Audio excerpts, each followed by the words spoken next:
Fox Sports. We are Fox Sports. We are Houston.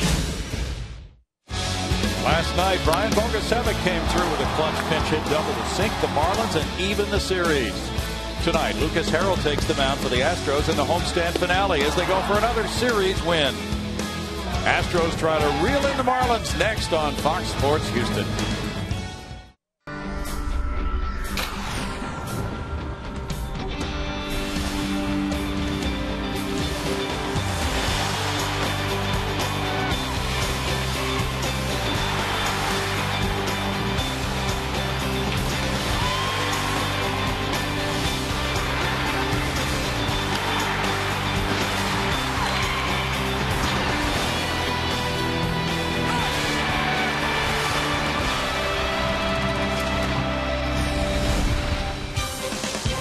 Live from Minute Maid Park in Houston, Texas, Fox Sports Houston brings you Houston Astros baseball. Tonight, the Astros say farewell for a while to Minute Maid Park. They are winding up this homestand, and they hope to make it a great one. They meet the Miami Marlins. Good evening, everybody. Bill Brown and Jim DeShays. It could be a 7-2 homestand, or maybe 6-3. 7-2 would be terrific, JD. Indeed, it would. A sweep of the Mets, 2 out of 3 from the Cardinals, and now looking to take 2 out of 3 from the Miami Marlins. The pitching matchup features a couple of right-handers. Lucas Harrell making his second start against the Fish this year. His second start of the season was in Florida. Didn't pitch particularly well in that game. Got beat 5-4, gave up 4 runs in 4 innings. And what a difference a year makes for Big Josh Johnson. Last year at this time, through 6 starts, he was 3-0 with an 0.88 ERA. Shoulder injury shut him down after 9 starts, trying to come back. And you see by the numbers so far, it's been a bumpy ride for the big righty. Final game of the season series. Lucas Harrell hopes to get the Astros a split at 3 games each against Ozzie Guillen's Marlins.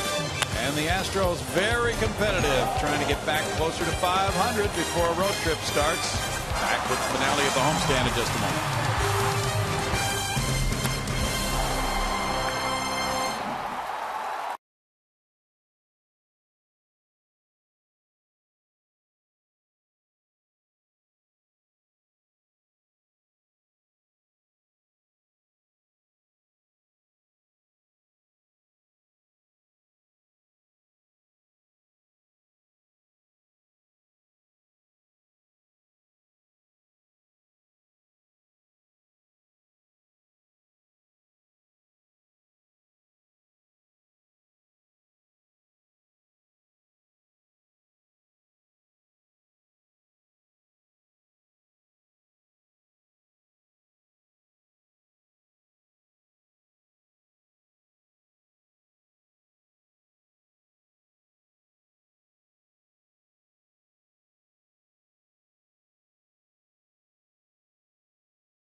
endeavor this evening. So this is Greg Lucas sending it to the booth, guys. Our first comment is, you're right, it's a very pleasant night here. And that shade lengthens now over the ballpark. And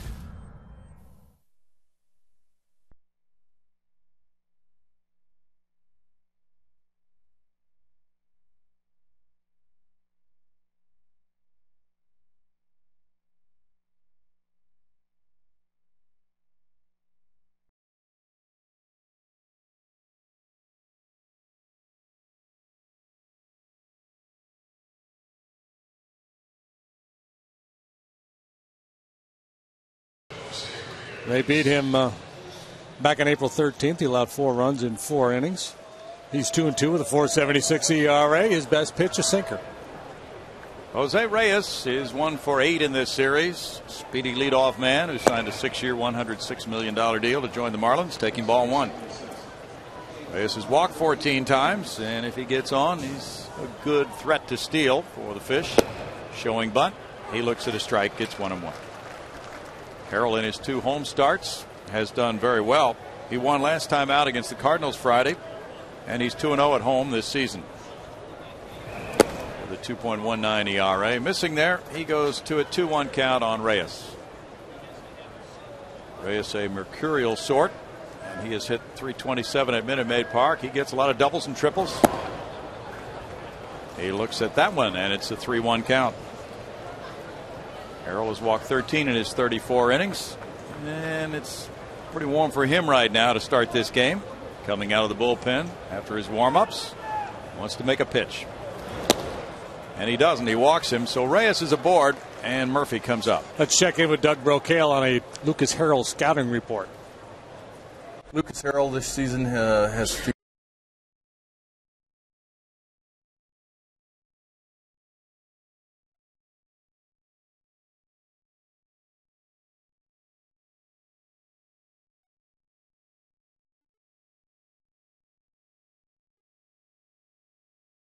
on those scouting reports. Donnie Murphy, 29-year-old infielder playing second base tonight, checks in at 176 as the toss goes over to first. There have been 3 steals in 4 attempts with Lucas Harrell on the mound. Reyes is 8 for 12. Murphy with those numbers came into pinch run last night. He is 0 for 2 against the Astros this season. That's strike 1. Tim Timmons is calling the pitches tonight.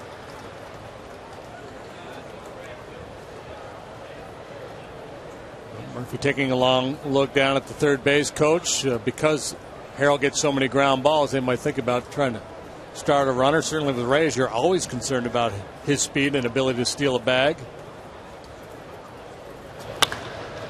That's foul right past that third base coach, Joey Espada, for strike 2. Well, Harrell at his best. He's keeping that sinker down around the knees, and they're beating it into the ground. When he elevates, they hit it hard. Marlins had won 7 in a row until the Astros beat them last night. 3-2. Houston winning it on an 8th inning double by Brian Bogasevic with 2 outs.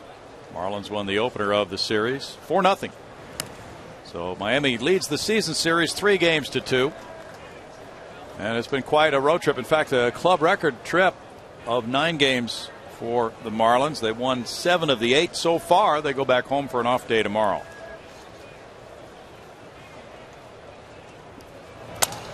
Broken bat. It flies out past Harrell. Harrell takes a look at second, gets the out at first. Boy, that was dangerous. That broken bat barrel flew past him. He fielded the Murphy grounder and got him from 1-3 for out number 1. Talk about getting in a man's kitchen. My goodness.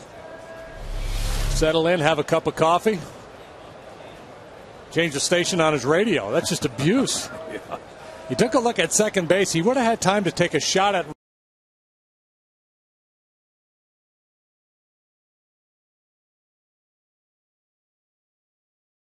That's something you really can't tell if you're Lucas Harrell and you're fielding the ground ball and there's a broken bat spinning by your coconut. He got 1 out. So he's dodging the bat, picking up the ball. He takes a quick peek, and I think he made the right play. Hanley Ramirez is the batter. He fouls it for strike 1. He's 2 for 8 in this series, including a homer in the opener.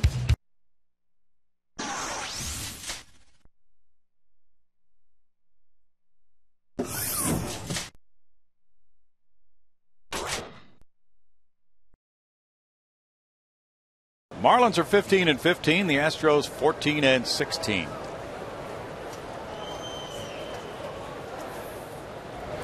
Ramirez looks at a pitch for a strike. It's 0-2 to Hanley Ramirez.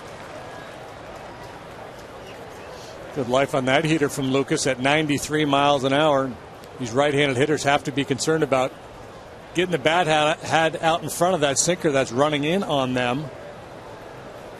And that should make them vulnerable to the breaking ball away. Harrell is 26 years old from Springfield, Missouri. Turned towards second base. And the runner is back. In his major league career, he's won 3 and lost 4 with a 4.74 ERA. The Astros have pitched exceptionally well here at home. They're 10-7 at Minute Maid Park, and their ERA is 2.94.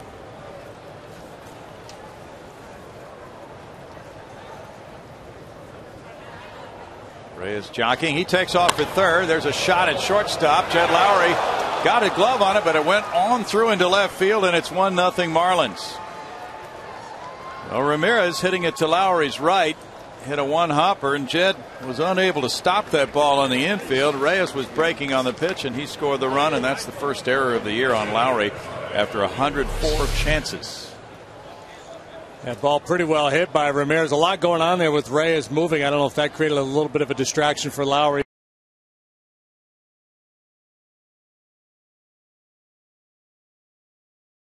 And he might not have been able to throw at Hanley, but obviously had he gloved it, Reyes would not have scored. Logan Morrison comes up. Strike one, 273, 2 homers, 9 runs batted in. He is 2 for 7 in this series. Morrison has hit well against the Astros, 7 for 16 this season with 3 runs driven in.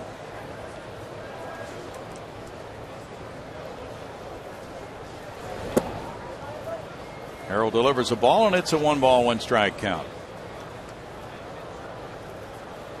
Morrison has hit in 13 of his 14 career games against the Astros, including the last 7.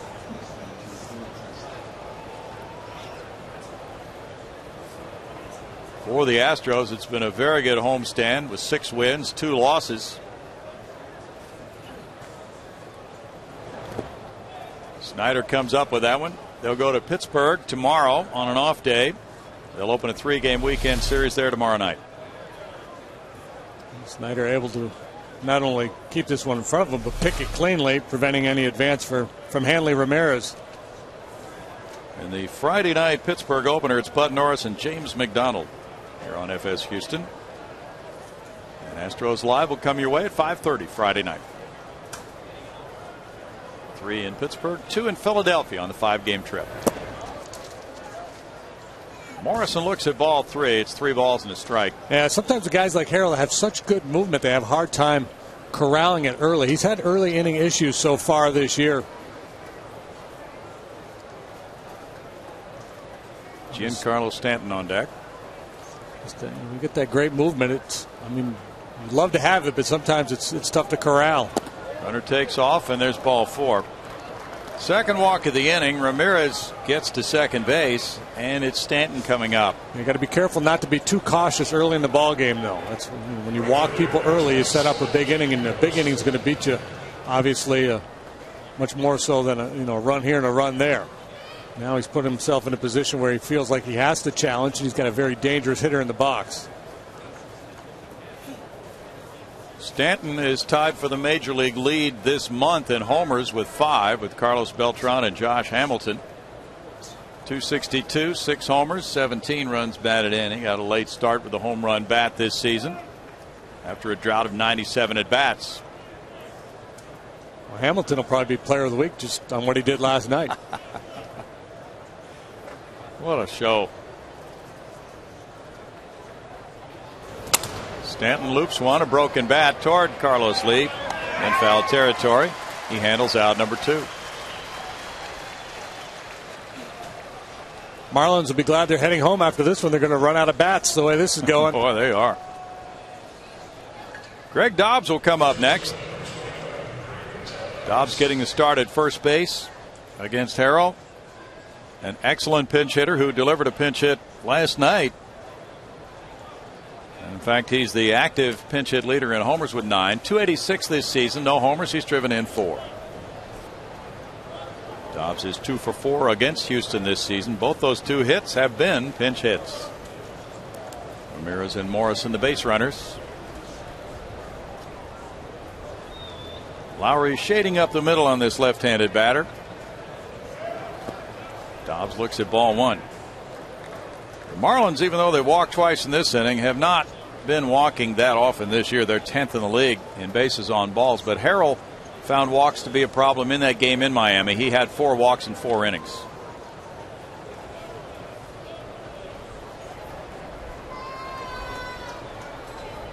Ozzie Guillen's club with an excellent road trip coming to conclusion tonight. Overall 6-5 on the road this season. At home this season, rather. 2 balls, no strikes, 9-10 on the road. So Harrell with a little different game plan with the left-handed hitting Dobbs up there. He starts some curveball, ball 1, and then tries a changeup and has it float high and away. Trying to establish all of his pitches here early, hoping to smooth things out once he gets out of this first inning. This is his 12th major league start. He shoots that one in for a strike, and it's 2-1 to Dobbs. Bonifacio on deck. Marlins have struggled to score runs this year. 20 pitches already for Harrell, 10 of each. They are 12th in runs scored in the National League.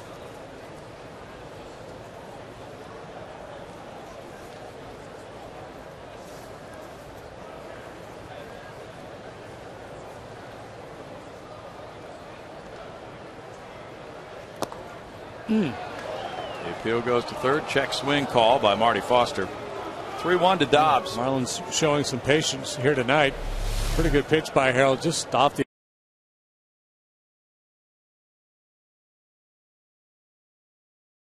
on the first hole.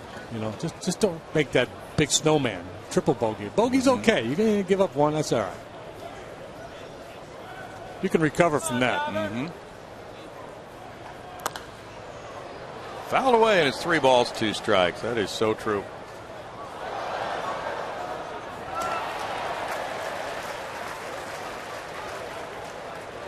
Josh Hamilton is not going to Baltimore. Rain out? Yep. He made it rain. He did everything. He hit 4 home runs and it made it rain so he could get a night off. Greg Dobbs is 8 for 20 lifetime at Minute Maid Park. Big 3-2 pitch coming. The runners go with 2 outs. And he fouls it away again. It's a dangerous pitch there in this ballpark to a left-handed hitter that when he elevates the ball, it'll have good horizontal movement, but it won't sink. And that's when a guy like Dobbs can just kind of push off the end of the bat and get a cheap home run into the Crawford box. He's got to be careful elevating that 2-seamer. It kind of looked like the pitch Bogusevic hit off the wall and left for the game winner last night.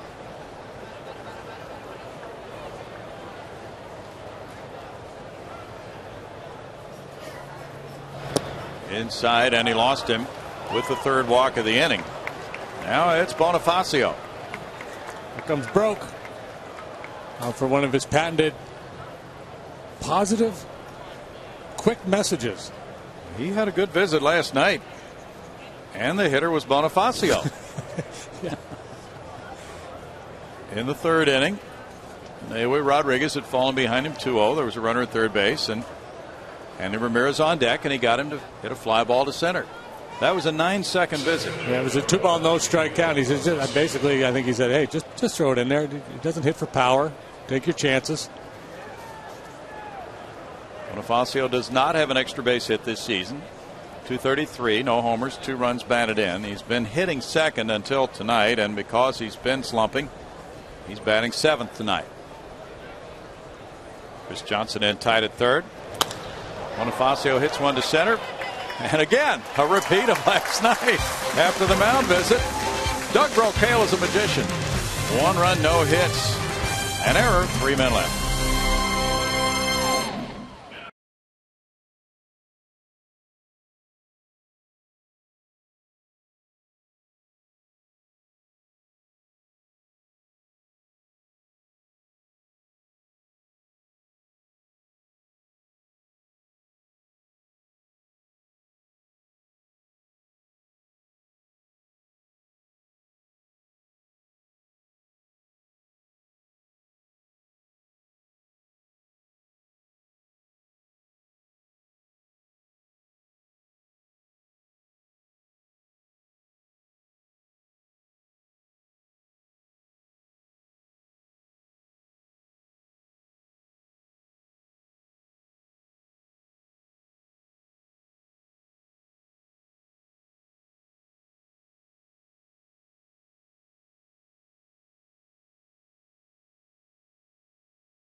Lineup brought to you by Hyundai. It's Jordan.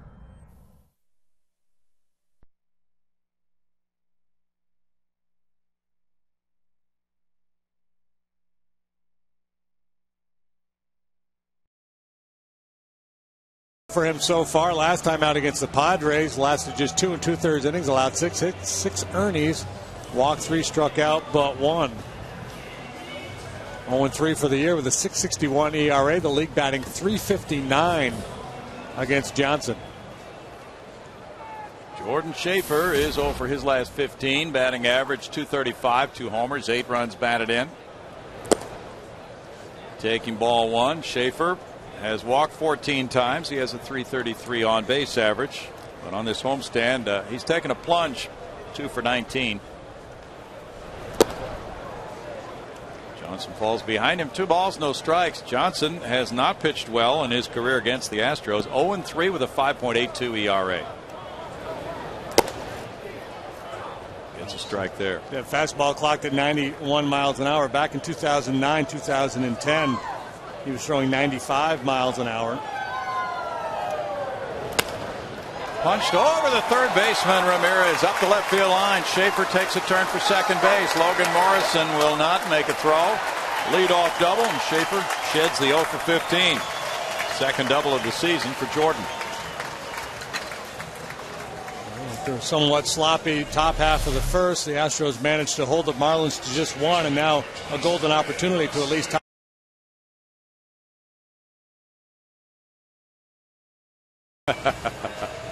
He had been 0 for 16 against Florida pitching this season, and he had been a 106 career hitter against the Fish. Now Jose Altuve, 3-game hitting streak, 5th best batting average in the league. We'll try to move him.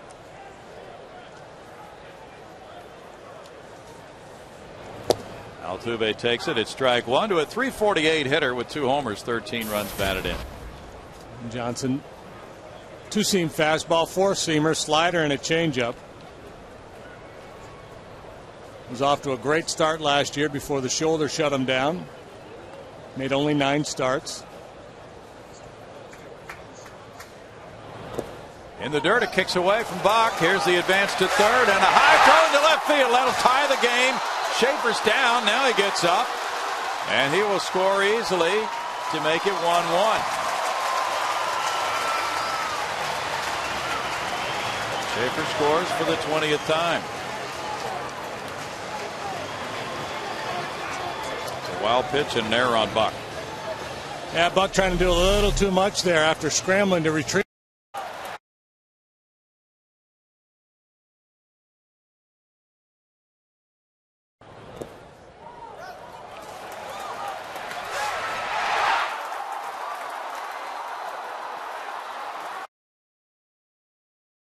You don't want to leave this base. No, sir. 2 balls and a strike. Meanwhile, Clark is about to separate his shoulder. Yeah, there's an uncertain moment there. Probably tempted to go pick him up and carry him down the line. Grounded to Murphy. He throws out Altuve, 1 out.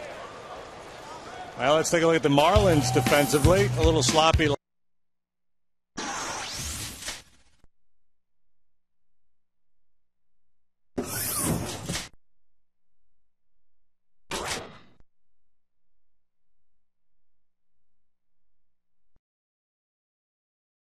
His 4th start at first base, and Murphy just his 5th at second base, spelling the regulars Infante and Sanchez.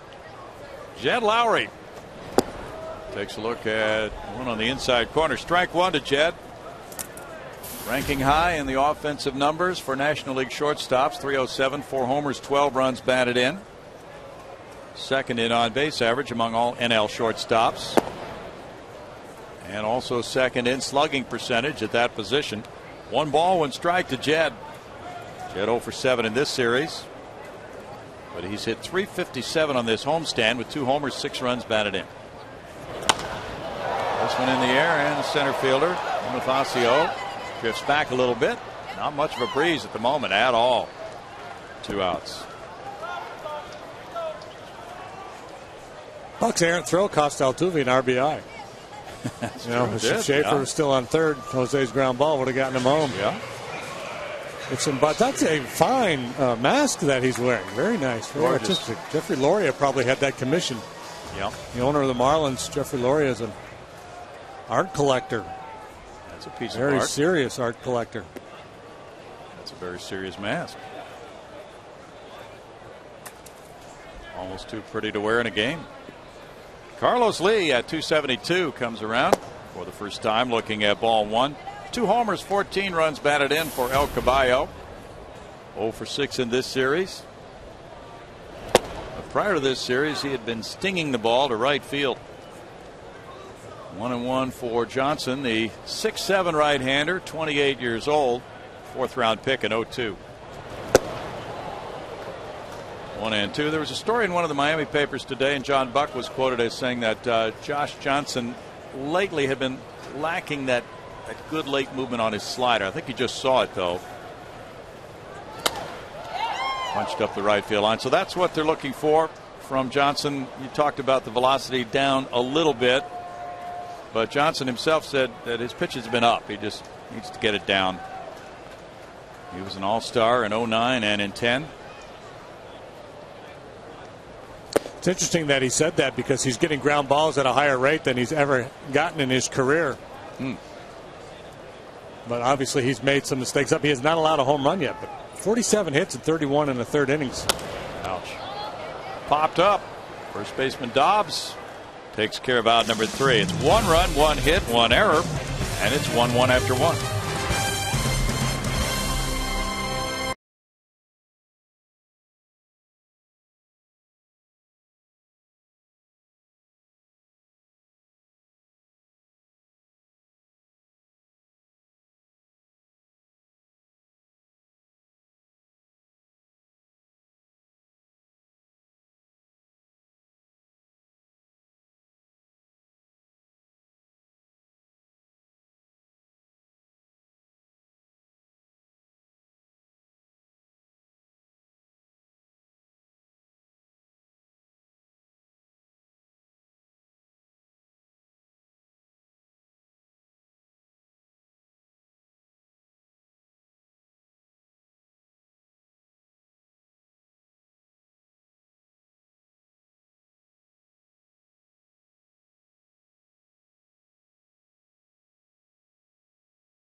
Flashback Fridays, May 18th, as the Astros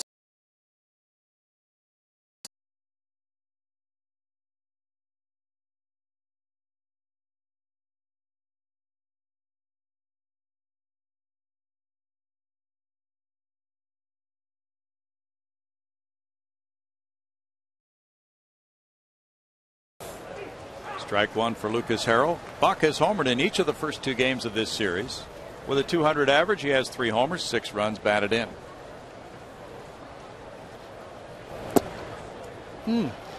Hey. 1-1. Pretty good pitch there, Tim. Tim Timmons called it ball 1. Buck homering in back-to-back games for the first time since last August at Atlanta. He has a 9-game hitting streak against the Astros. And it's 1-2 to him. Wow. Strike 3. Wow. First strikeout for Harrell. It was interesting that he took 3 fastballs in that at bat.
Johnson, a good athlete, can swing the bat a little bit.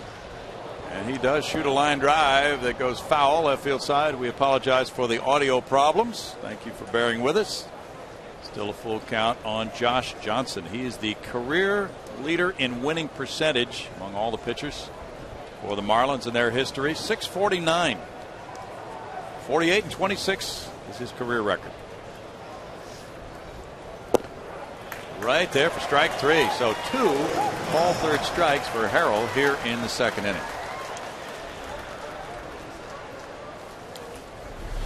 While you're away, Brownie divulged the winning Powerball numbers for tonight's draw, but sorry, you're not going to be able to go out and buy your ticket. Yeah, it's interesting. I mean, Johnson, he's opposing pitcher, so you don't put too much credence into his at bat. But Buck, the way he was looking at those fastballs, somewhat surprising because Harrell throws a lot of balls. Strike 1 to Reyes. Reyes opened the game with a base on balls and came around to score.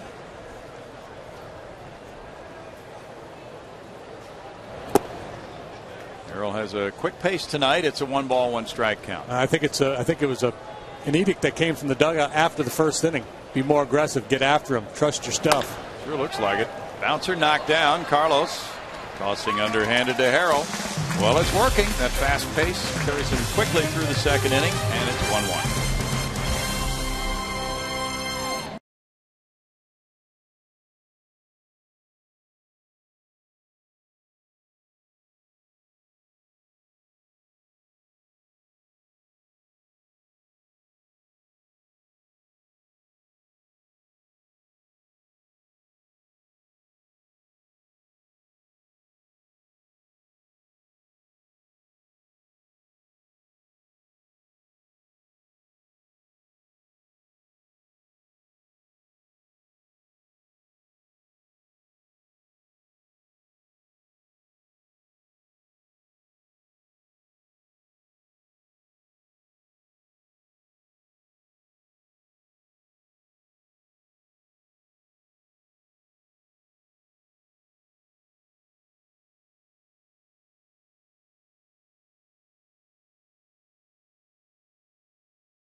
Just a reminder, as you enjoy a cold one, to look forward to Miller Time later in tonight's game, brought to you by Miller Lite.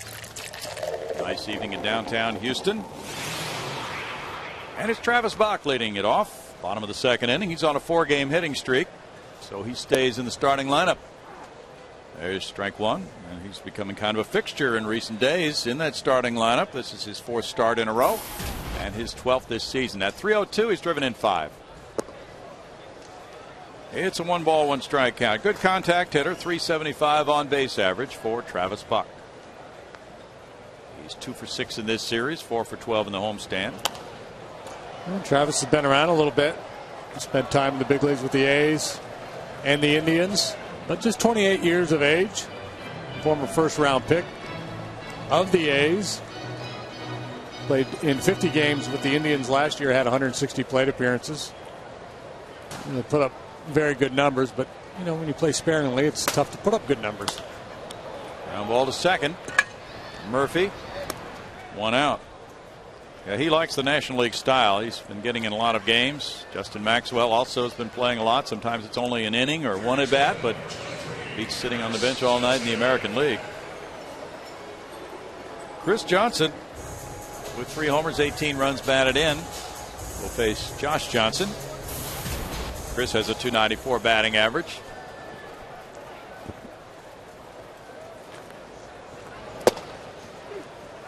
Chris looks at it, and it's strike one from Josh. Chris 1 for 7 in this series, but earlier this homestand he exploded with 3 homers and 10 runs batted in. He shoots this line drive for the left field wall, and that will reach the seats. Home run number 4 of the homestand for Chris Johnson makes it 2-1 Houston. 19 runs batted in. First home run allowed by Josh Johnson after 32 and a third innings. Score at 1-0 Astros in the Battle of the Johnsons. Breaking ball, hovered, didn't have that snap that Browning was talking about earlier.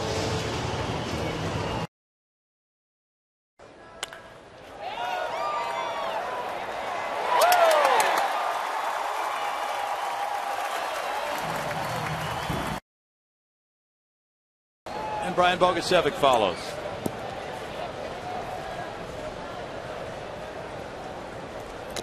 Bogey fouls it back, strike one. 230 is his average. 1 homer, 9 runs batted in. He came off the bench and delivered the game-winning 2-out RBI double in the 8th inning last night off the left field wall. This guy's fixing his hair in the camera. Yeah. Well, he didn't get the ball, but he got on camera. He's styling. It's a good second best. 1 ball, 1 strike. The other guy's showing the ball, and he's showing his mug. He's styling for the camera. Quite a homestand for CJ. 4 homers, 11 runs batted in 8 and a part of a 9th game on this homestand. 1 and 2 to Bogey. Now, Bogey's been at the plate for 3 of the game-winning runs scored by the Astros this season. He's developing a reputation as Mr. Clutch off the bench in the late innings. He has a terrific pinch hit career average. Jimmy Wynn is there along with Marie with a good view down there in left field. Great night to be out. We encourage you to stop by. Still early. 2 balls, 2 strikes. Yeah, it's one of those gorgeous nights. People enjoy sitting out. Yeah, jump in the car, go to the box office, get a ticket, come on in, have a dog, watch some Major League Baseball. Well, the folks who have come out for this homestand have enjoyed what they've seen on the field. Won't be many more nights like this one. Probably not. Foul ball keeps Bogey alive at 2-2. The Astros had lost 6 series in a row when this homestand started, but they really reversed it. Last time they went 7-2 on a homestand was the 06 season. That's what they can do with a win tonight. 3 balls, 2 strikes. Last time they went 6-3 was in 2010. That one crowded him. He popped it up. Hanley Ramirez over. 2 outs.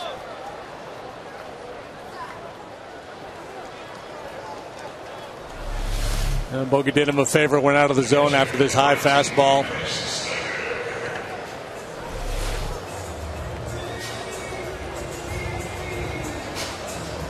Josh Johnson pitched only 9 times last year for the Fish. He was 3-1 with a 1.64 ERA. Now it's Chris Snyder facing him. Snyder, a 143 hitter with 1 homer, has driven in 6. 0 for 3 in this series. That one's fouled back. Watch it. Almost broke another blue star. Yeah, we've already had one mishap over in the Astros radio booth. This homestand. Broken blue star from Milo. Yeah. It's being repaired. Yeah. He's got a makeshift blue star now, some kind of a flashlight. Oh, he's going to be wearing armor in the next homestand. Yeah, we need to get a bodyguard over there. 1 ball, 1 strike. Brett Dolan tried to rush to his aid the other night, but that ball just got on him too quickly. 2 hopper, a lazy one over to Hanley. And in the second inning, the Chris Johnson long ball makes it 2-1 Houston.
Biggio drives in 4 in a 13-8 victory against the Colorado Rockies. 2000, the year of the long ball.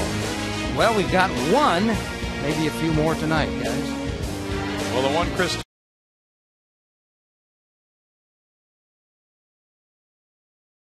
Slam breakfast. Second inning homer at home. That's their reward already. Yeah, here's Donnie Murphy now. You can get 2 of either meat. Okay. He fouls it back. Strike 1. He hit that broken bat grounder back to Harrell in the first inning. Donnie, 29 years old. He came up through the Kansas City organization. They drafted him in 2002. Looks at the breaking ball, and it's a 1-1 strike count. See if Lucas is able to maintain that good tempo that he had in the second inning as he goes through the heart of the order here for the second time.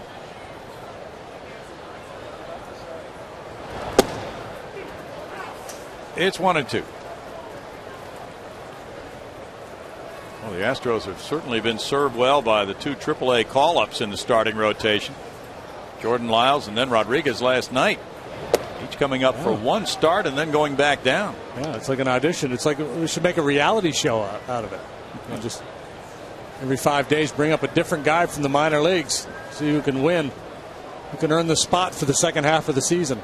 They have selected well. Reiner Cruz is off the disabled list tonight in the Astros bullpen. Cracked bat roller. Jed Lowry. 1 out. So that's the reason that Rodriguez was sent back to Oklahoma City after the start last night. It's 2 at bats, 2 broken bats for Murphy. True. So Lyles very good in his start at Cincinnati. Rodriguez outstanding last night. Astros look to need a 5th starter again on Tuesday. And Norris, Happ, and Rodriguez over the weekend in Pittsburgh. Then Lucas will be up on Monday. So Tuesday would be the next time they need a starter from down there. Yeah. Hanley Ramirez reached on the Lowry error. There's strike 1 to him. Hanley's a .384 lifetime hitter against Houston. .409 this season.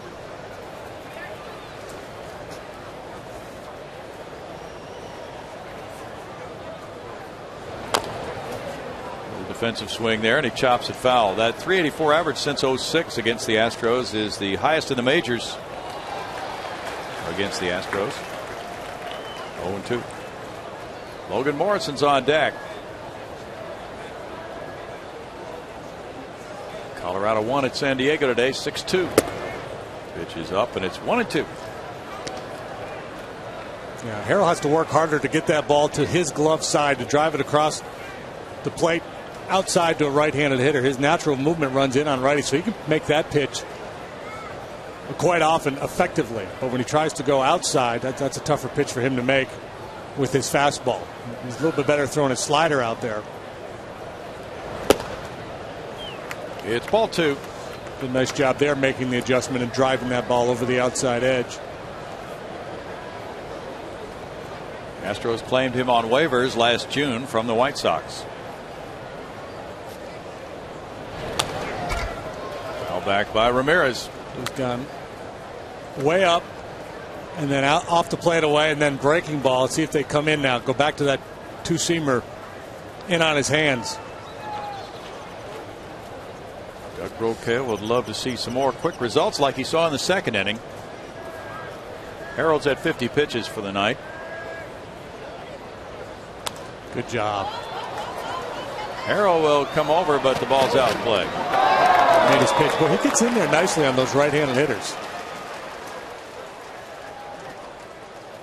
Yeah, the way he can do it, and you see 51 pitches. If he keeps that up, that right-handed batting average against him, 271, is going to go down. You'd have to think. Well, if you pound him in there early in the game, you're going to get some of these guys cheating a little bit. They're going to be looking to clear that front side and turn on that pitch, and that's when you can exploit them by going away.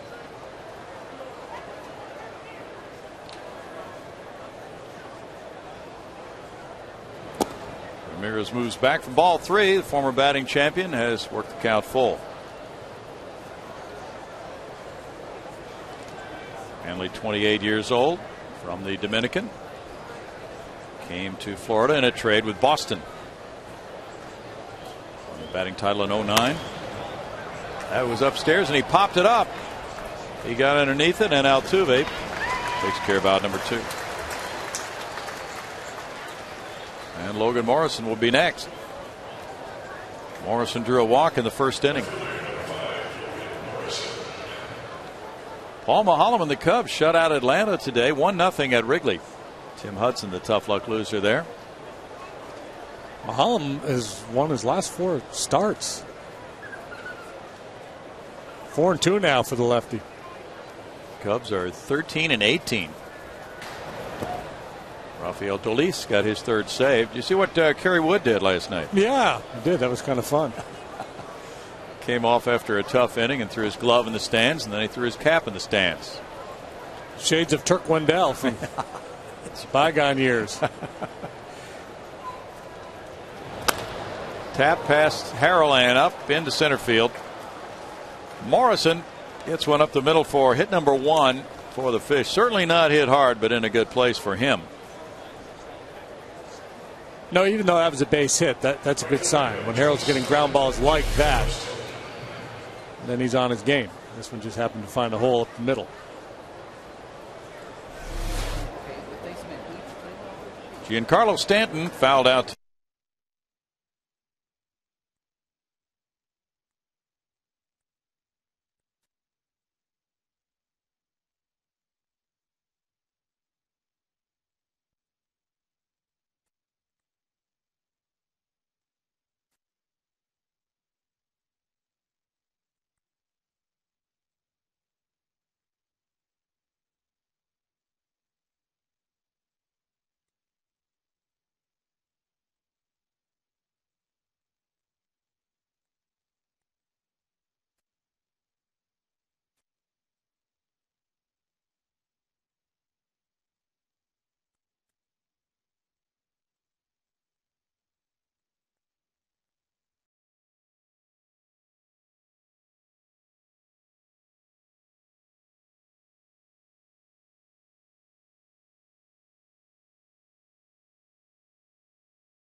Again, we apologize for our second round of audio difficulties. It's 2-1, the Astros lead. Lucas Harrell has an 0-2 count leading off the home 3rd inning.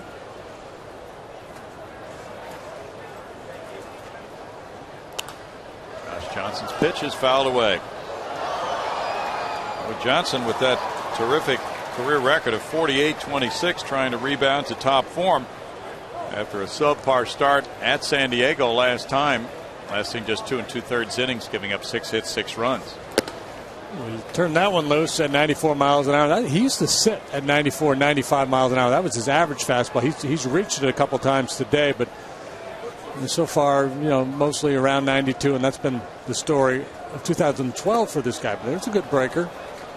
Maybe just a matter of time, building up a little more arm strength with the innings. Astros may be catching him at the right time. They might be. Adam Wainwright had problems out of the gate, but he looked to be in fine form when he beat them a few nights ago. Last year it was the shoulder for Johnson. He's also had back issues in the past, and he also had Tommy John surgery, so he's had a hard time piecing it together, staying healthy. He made 33 starts in 2009. That's the most he's made in a single major league season. 28 starts in 2010, and then just 9 last year. Jordan Schaefer opened the game with a looping double over Hanley Ramirez, and he came around to score. There's strike one. Scored on the error by John Buck, who threw the ball into left field after a wild pitch by Johnson.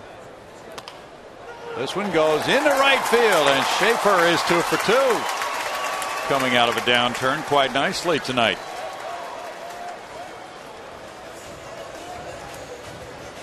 A little flare double to left. Now he drops the head on this slider and is able to pull it through the hole between first and second.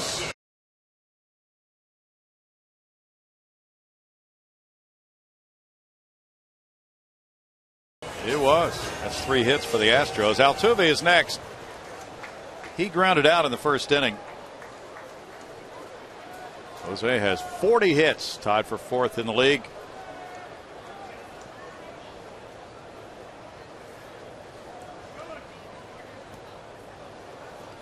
Well, he has generated so much in terms of positive reviews from the fans who have enjoyed his work throughout the early stages of this season, building on what he did the last 2 months of last year. Just turned 22.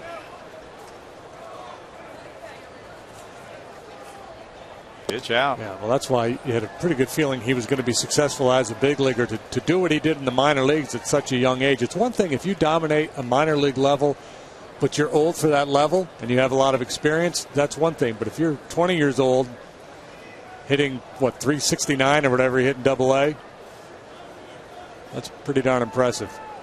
Yeah, at Corpus he hit 361 after hitting 408 at Lancaster last year. Had 144 at-bats at Double-A Corpus. Skip Triple-A. There's a pretty interesting article in Sports Weekly that came out today about guys going from Double-A to the big leagues. Schaefer 11 for 14 in steals, and the consensus of a lot of baseball people seems to be if a guy can really be one of the top performers at Double-A, then generally he's pretty close to being ready for the majors. Yeah, it's a proving ground. The ranks really get thinned out from A-ball to Double-A. Ramirez gets a throw on to second for the force on to Murphy. Altuve to first, 2 outs. And Jed Lowry will bat.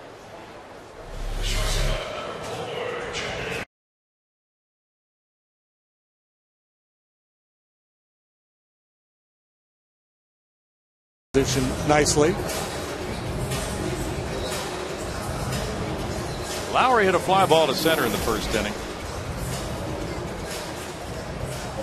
Altuve's stolen 5 bases this year. He's been caught 1 time. Got a big righty on the mound. Buck has not been all that effective throwing out base runners. They're going to go over here or pitch out or do something. Hold the ball for a real long time and then go. Altuve 5 out of 6. Buck has thrown out 2 of 18.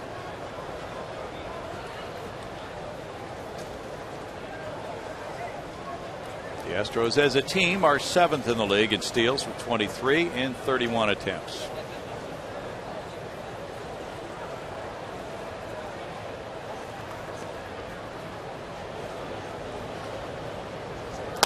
That's line to right field. Stanton over for the catch. Pretty well hit ball by Lowry, but it's no runs a hit and a man left for the Astros. They lead it 2-1 after 3.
1 Houston, and time now to introduce you to our progressive fan of the game, and this is Rafe Nobles-Kotelik. And Rafe threw out the first pitch today. He is a Tiger Scout with just a list of accomplishments. In fact, first of all, Rafe, tell us why you were here today. And you got to stand up so they can see you. Okay, why were you here today? I was here for everything I've done good. And what are some of the good things that you've done? Here, you've got a belt here to show some of your awards. And I got Citizen Belt Loop, Games Belt Loop, and I got archery, and I got BB guns. Yeah, he's got actually more than 50 of these, and he was out here today because he is the ambassador for a children's book drive. And what did you do for that book drive? I got books for the children's hospital. Yeah, he did. He's done a can drive. He's done so much community service. Only 6 years old. And what else do you have on your list of things you want to accomplish? I went to a hospital whenever I was 5, and I sold books to the people who are about to die.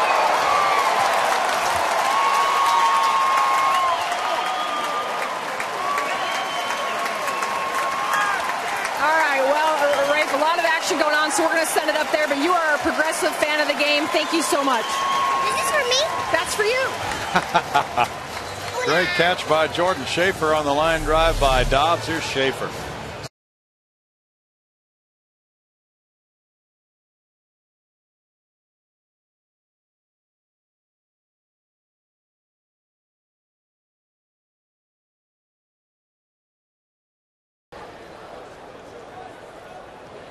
Maintained possession of it. Then he made the throw back to first after Stanton had led off the inning with a single. He got back.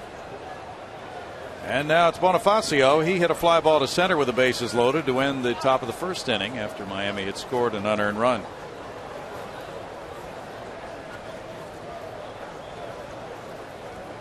Chris Johnson's in tight at third base. Bonifacio with 5 bunt hits, taking ball 1. Emilio hit .296 last year. Very good top of the order hitter last season.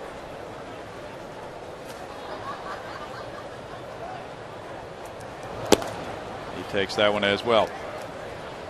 2 balls, no strikes. He's hit .282 as a left-handed batter, a switch hitter. And he's 15 for 15 in steals, tying Chucky Carr for steals at the beginning of the season without being caught in Marlins history. It's 2 balls and a strike with John Buck on deck. We talked about Harrell's movement, how he gets in on right-handers, and obviously with the left-handed hitter in there, he's able to command that outside corner pretty well with that sinker. He can make a living throwing that pitch right there. You throw a whole bunch of those and be successful.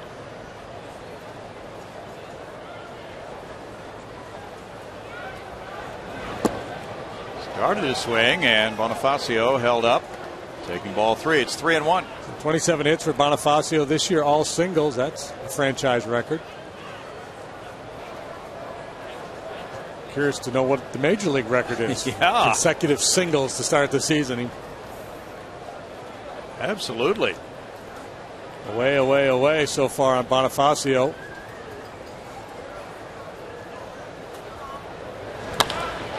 Turns on that one, lines it into right field. Another single. Stanton advancing to second. So the catch by Schaefer very big in this inning. Patty? Well, the Astros battle the Rangers in the second game of the Lone Star Series on Saturday, May 19th. Head out.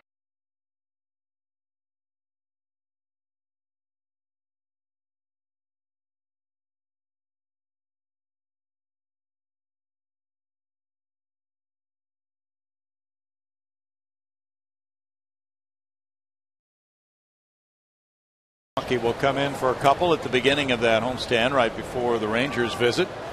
John Buck struck out looking in the second inning. Maybe next Wednesday night, a week from tonight, that homestand starts. There's strike 1 to Buck.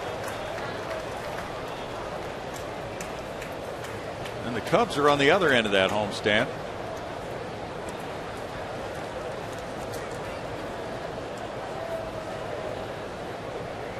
Milwaukee opener of the homestand starts next Wednesday, 7:05. Strike to Buck. Buck walking away in frustration because he knows there's nothing he can do with that pitch. He struck out looking last time, taking 3 fastballs, and he's taken 2 more here. These a little more understandable because they're awfully good pitchers' pitches, and if he goes after him, he might ground into a double play. He's got to be a little less discerning now, you would think. No balls, 2 strikes. Ooh, 1-2. Very close on the breaking pitch. He's made 3 great pitches so far in this sequence, and that easily could have been strike 3.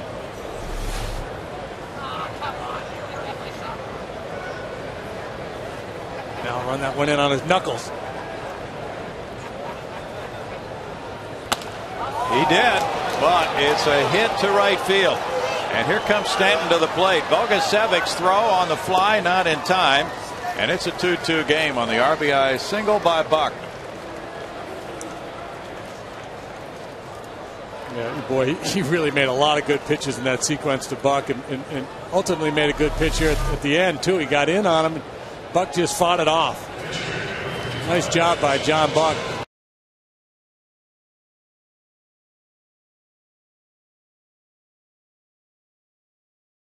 It still doesn't pan out for you. That's why they're major league hitters. Now this time Brad Mills is coming out. Earlier Doug Brocail visited the mound. Well, this is 1st and 3rd, 1 out, so he wants to talk to his infielders about a possible safety squeeze type play and how they're going to defend it. You get all that speed down there at third base. If Buck breaks, whether they're going to throw through or not. Pitcher Johnson will be the batter. Johnson does not have a sacrifice bunt this year. No doubt in my mind he'll be looking to bunt here. He gets a little dicey with Bonifacio and all that speed down there at third base. Brad Mills wants to make sure everybody's on the same page.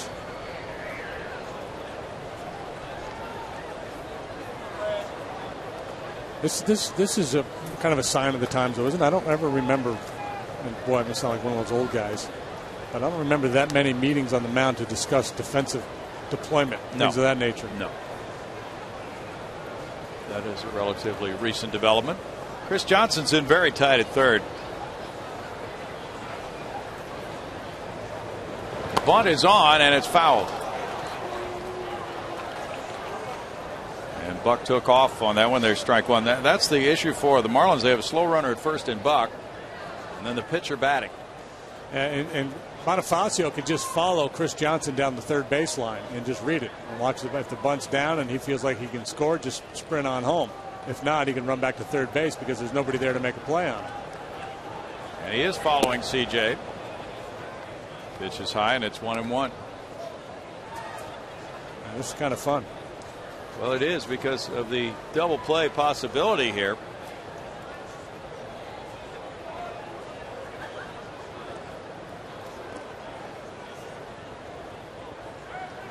Sneak the left fielder in behind him. Bunted, and Harrell will drop it and then throw to Altuve, so it's a sacrifice. 2 outs. First sacrifice for Johnson since last year. Bonifacio playing it somewhat conservatively. This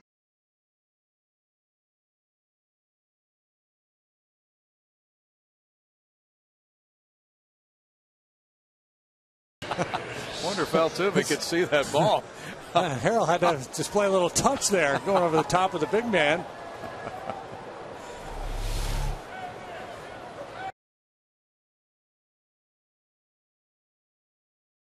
Play.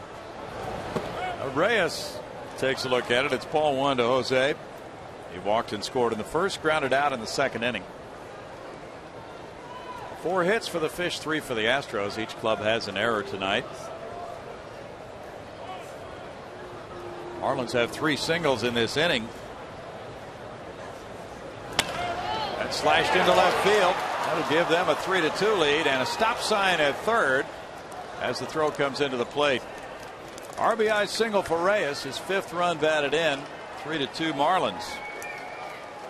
Bonifacio scores. Buck takes third. Ray is such a good hitter. Buck got a pretty good jump on this ball. I thought the spotter would send it, but he threw up a stop sign as Buck got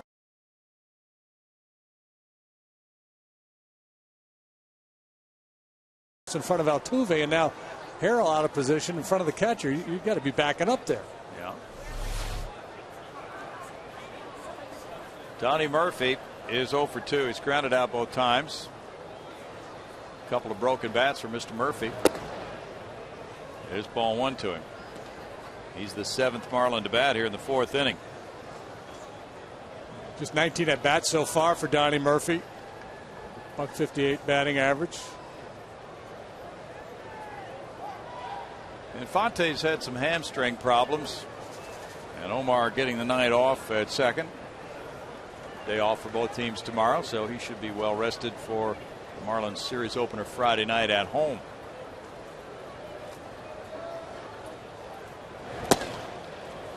That's a ball that makes it 2-0. Marlins will be playing the New York Mets when they get home. Meet the Mets. They'll meet the Mets. It could be pretty interesting the way the Mets are playing. Mets are 4 games above 500. Right in the mix in the NL East so far.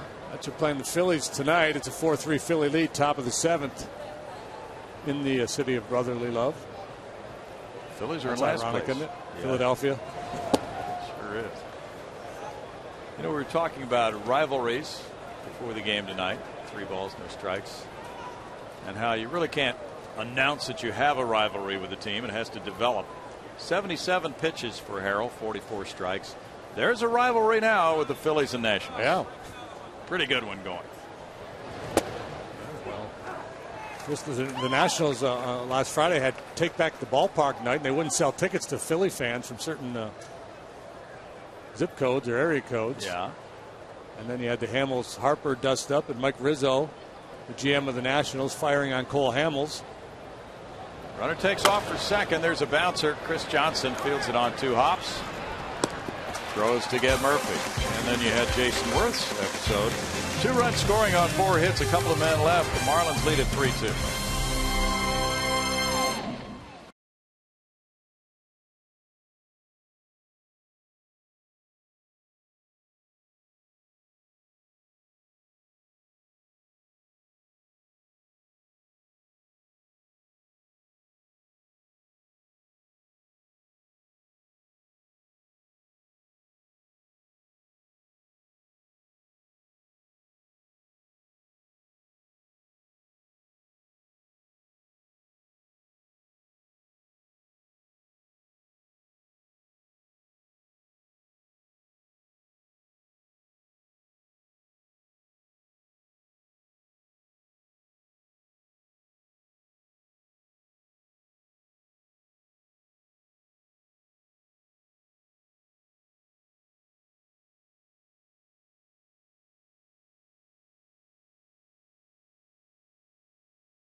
Check.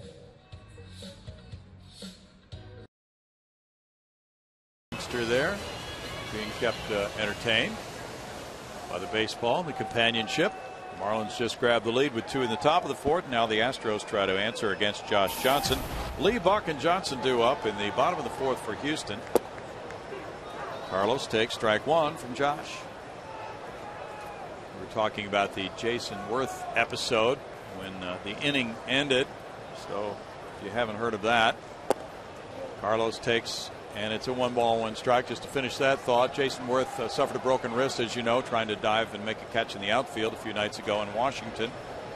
And after leaving the Phillies, following their World Championship, he signed a very high dollar free agent contract to join Washington. Some of the Phillies fans still upset over that. And some of them who were at the game in Washington were giving him a hard time as he came in with a broken wrist. Of course, they didn't know it was broken at the time, but they taunted him and said some things that made him, think that he would like to make it back very quickly from his injury rehab and make sure that none of the Phillies fans are marching down Broad Street celebrating a championship anytime soon. Sound like pro wrestling. It really is. Come Tuesday night. 2 balls, 2 strikes. Yeah, it's on in the NL East. And Washington, first in WAR, first in peace, first in the NL East with a .621 record. Check swing call there makes it 3 balls, 2 strikes to Carlos Lee on the Jeff Kellogg call.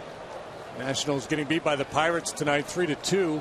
Top of the 7th in Pittsburgh. Pirates pitching pretty well. They're just not scoring any runs. Nationals with just 3 hits in the ball game. Lee takes a leadoff walk. He just doesn't walk very often.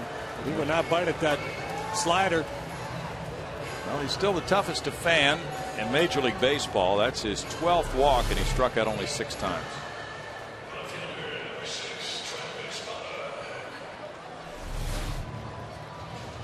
Now the Astros get something working, and it's Travis Buck who grounded out to second following. JD Martinez getting a rest again tonight. He had been rested Monday night, then he played last night, went 0 for 3 as Buck played right field. But one thing this is doing, as Brad Mills is involving all of his players with starts in the lineup, is keeping his pinch hitting core pretty sharp. 3 more pinch hits last night for the Astros, and they're hitting .313 as a team pinch hitting now. So JD Martinez might be called upon later to do that. Yeah, he's just going through a rough patch right now, and with a tough right-hander on the mound, even though a tough right-hander who's off to a slow start. Josh Johnson, when right, is one of the better guys in the league. And JD just looked lost at the plate last night. But he'll come out of it. 1-1. He was really locked in earlier this year for a period of several weeks.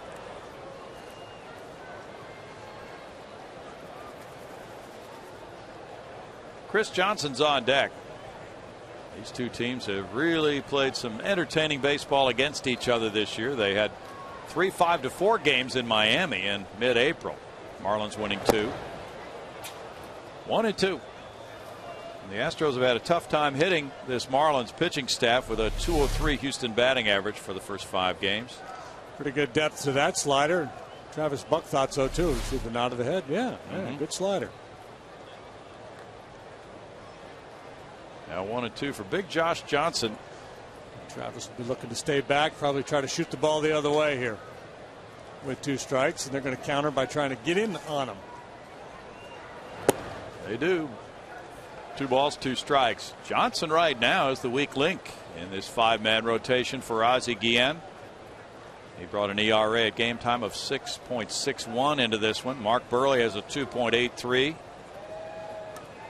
Ricky Nolasco 2.72. Anibal Sanchez 2.01. Carlos Zambrano 1.98. That's some fantastic pitching. Bouncer back to Johnson. He goes to Reyes for 1. And then on over to first to Dobbs for a double play. 1-6-3. Just like we promised earlier in the game, it's Miller time, brought to you by Miller Lite.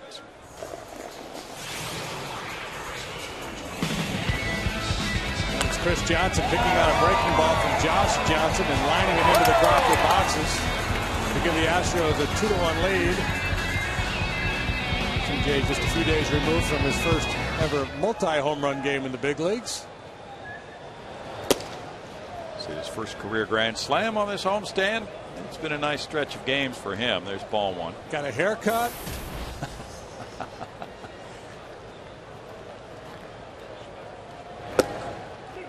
takes that, and it's a strike. That's better to take that pitch with that location. 1 ball, 1 strike. That's been strike 1 tonight, but it has not been strike 3. And that happens a lot with umpires. They're willing to call it early in the count, but they won't ring a guy up. 2 balls and a strike. Tim Timmons is in the mask.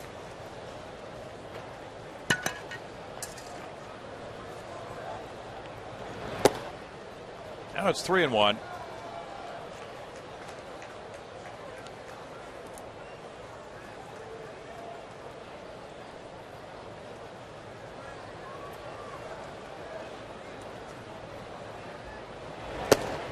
And he walked him. 2 walks in the inning. You know what 1 lousy home run does? Yeah. It scares the daylights out of you. Want no part of the guy. Johnson, a native of Minneapolis, faces Brian Bogusevic next. That's Johnson's 4th walk of the year. CJ's. And Bogusevic worked the count full before fouling out to 3rd in the 2nd inning. Good swing of the bat for him last night on that game-winning double as he took it to the left field corner.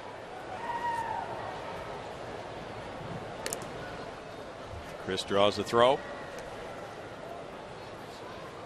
Marlins now have made 1 error tonight. That gives them 10 errors against Houston. This is game number 6 between the two this year. 10 of their 23 have come against the Astros.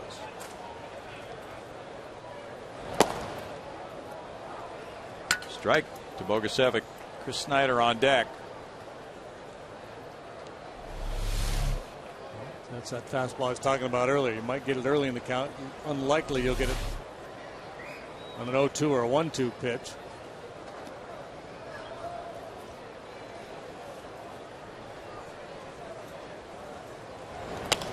Bogusevic shoots it foul. 0-2.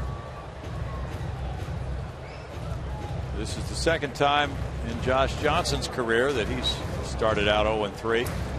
Did that in 07. That year he made only 4 starts due to an injury.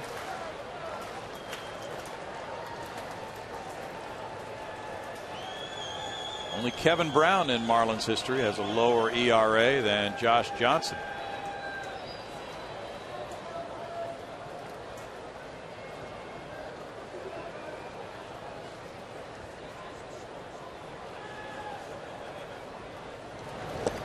Swing and a miss by Bogey. And that's it for a strikeout to end the 4th. 3-2 pitch.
Costas, what do you?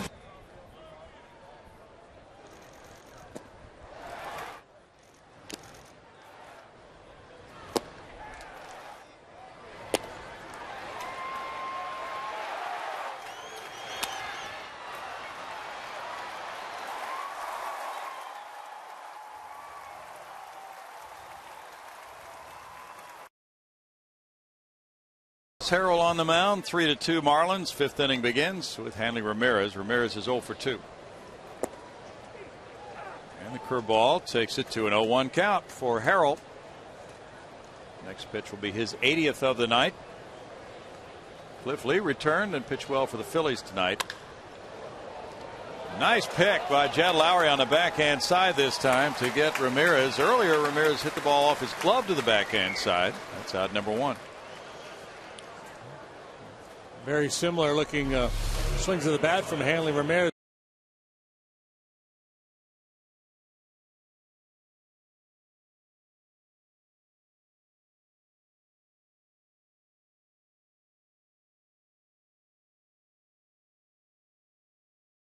He's due to bat second in the 5th. Wants to have a nice clean inning here. Convince Brad Mills he's the man to stay in this game. Logan Morrison has walked and singled. There's strike 1. Yeah, pretty well rested bullpen tonight for Brad Mills. Might influence his thinking. Day off coming tomorrow. Cliff Lee for the Phillies gave up 2 runs in 6 innings tonight, JD. Starting pitching has been outstanding in this series. Yeah, it really has been good. So this is Cliff's first one back. Did he have an oblique or something? Yes, and that should put him on track to face the Astros Monday night in Philly. And that's rallying though with 2 in the 7th, 2 in the 8th. Now lead the Phils 6-4. Jose Contreras is in there now for the Phils. It's a 1-ball, 2-strike count. Hunter Pence has a pretty good year underway, but some of the other Phillies are really struggling at the plate. Boy, a dandy in Milwaukee today. Joey Votto doubling a run in the 9th. The Reds beat the Brewers 2-1. Outstanding starts by both Cueto and Greinke. Aroldis Chapman got the win. He has an ERA of 0. He's 3-0. And he might be an all-star. You know, that'd be kind of fun. Yeah, it would Get him be out fun. there in the all-star game throwing 103 miles an hour. You bet. The loser was Axford. It was 0-0 until the 9th, and Axford came in and took that loss. Logan Ondrusek got his first save for the Reds. Little chop goes foul. Still 1-2 to Lomo. Ryan Braun hit his 10th for Milwaukee in the bottom of the 9th inning. He's been on a pretty good tear here lately. Yeah, Mr. Braun has good numbers, but the team is disintegrating around him. Edwin Masonette promoted to the big leagues by Milwaukee, former Astro. Foul back, and you said Tommy Manzella signed today, right? Yeah, they signed Tommy Manzella. Probably going to send him to the minor leagues to provide a little depth. Matt Gamble, the first baseman, out for the season for the Brewers with the torn ACL, and Alex Gonzalez, their regular shortstop, also hurt.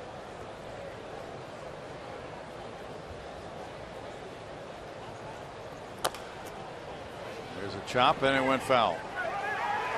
Still a 1-ball, 2-strike count.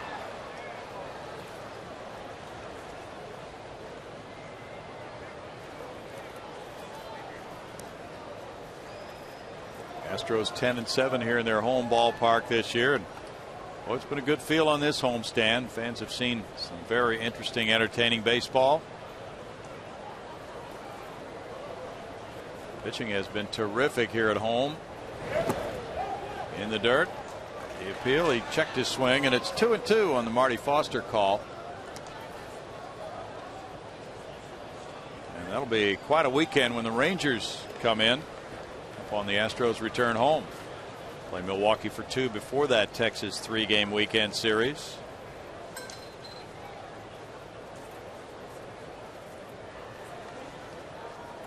Rangers are 20-10 right now, and they have a .667 winning percentage, best in the majors. 2-hopper out to Altuve. On over to Carlos Lee. 2 outs. Patty? Well, howdy, Aggies. Join the Astros for Texas A&M University Night, presented by Tejas Office Products on Saturday, May 19th against the Rangers. Buy tickets at Astros. Uh-oh. It's Kevin. Kevin Eschenfelder's making me laugh because I said howdy. Yeah. Okay, let me see if I can finish this.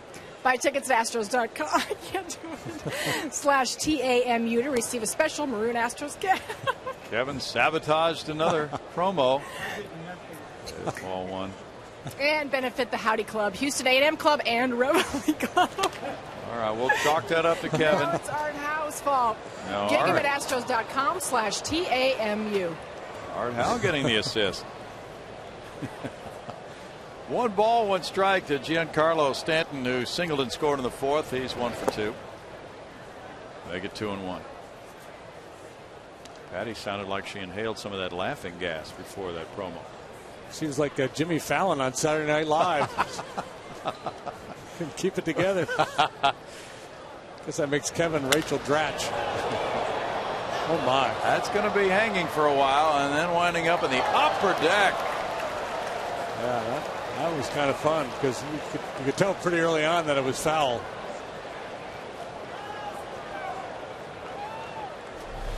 Strong like bull.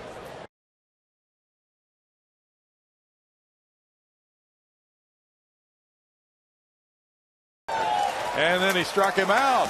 Lucas Harrell had a 1-2-3 fifth. And that's strikeout number 3 for him. 3-2 Miami.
AT&T Trivia, and our question of the day. Stand by, guys.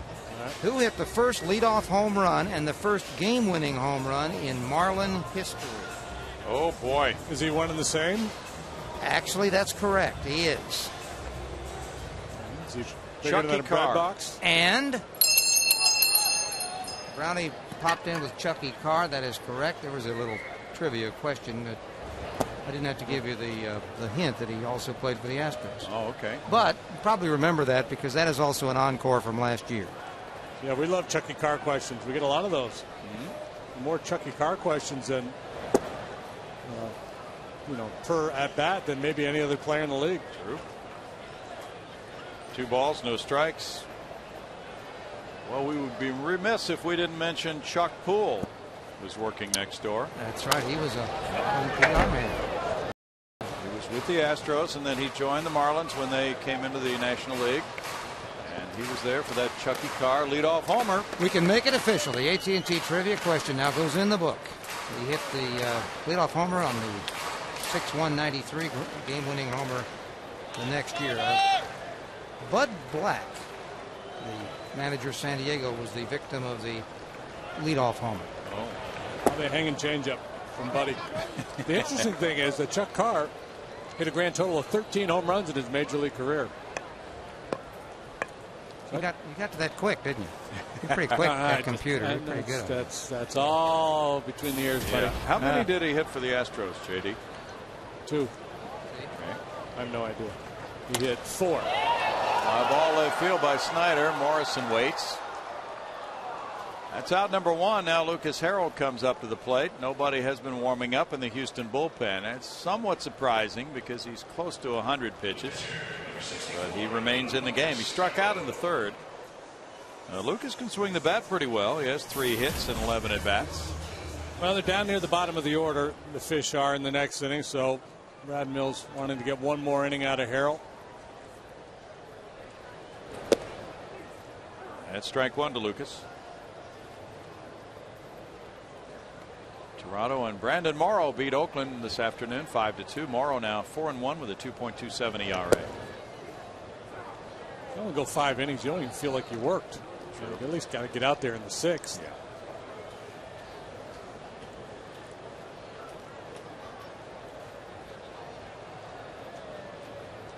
Lucas is averaging just about 6 innings per start this year. 1 ball, 2 strikes.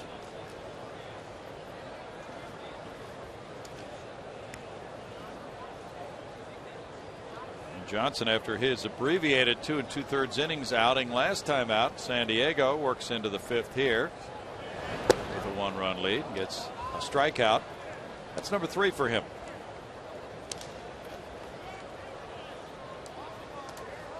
Jordan Schaefer next. He doubled to left and he singled to right.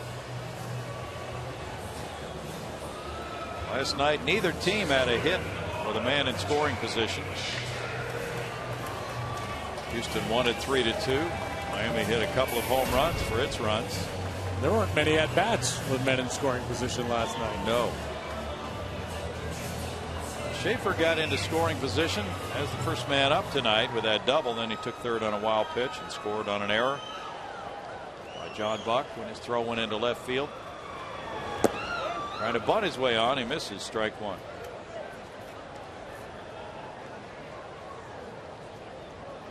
Schaefer arguing that he pulled the bat back.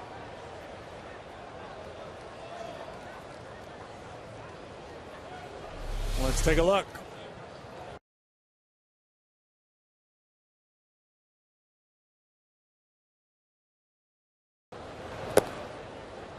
It's a 1-ball, 1 strike count. Edwin Encarnacion hit his 10th homer today for Toronto.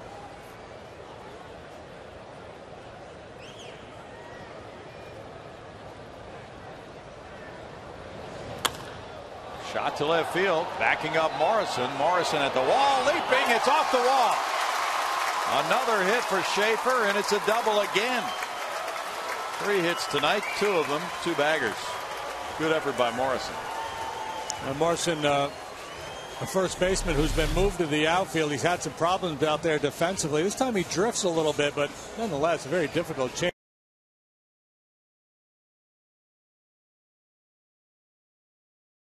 Another good swing of the bat by Schaefer. Opportunity now for Altuve to tie this ball game. It's time for the Farmers Insurance Report Card. The Astros are batting .295 with runners in scoring position, best in the National League. Altuve is 0 for 2. Altuve is hitting .370 this season with men in scoring position. Carlos Lee .393. Strike 1 to Jose.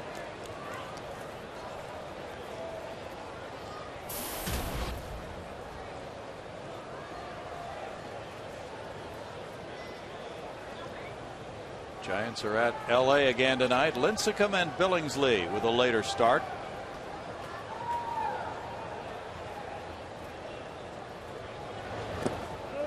Jose started the bat on that one, and they appealed at first. He checked his swing.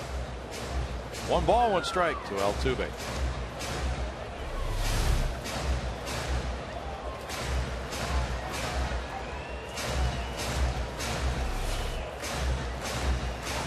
Kansas City has scored in the bottom of the 4th inning to take a 4-3 lead over Boston.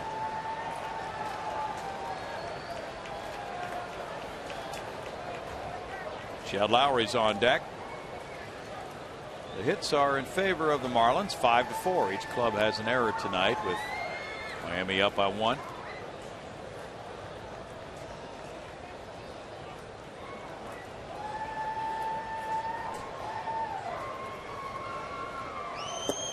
Altuve looks at ball 2. 2 outs in the inning. Schaefer will be moving with the swing, and with his speed, the Marlins feel like they have no real, or unlikely that they would have a shot throwing him out at home plate. So they're not wasting a lot of energy with their middle infielders trying to tighten him up out there. You don't want to compromise your defensive position to try to shorten the jump of a guy who's probably going to score on any base hit anyway. Anything that leaves the infield, he should score.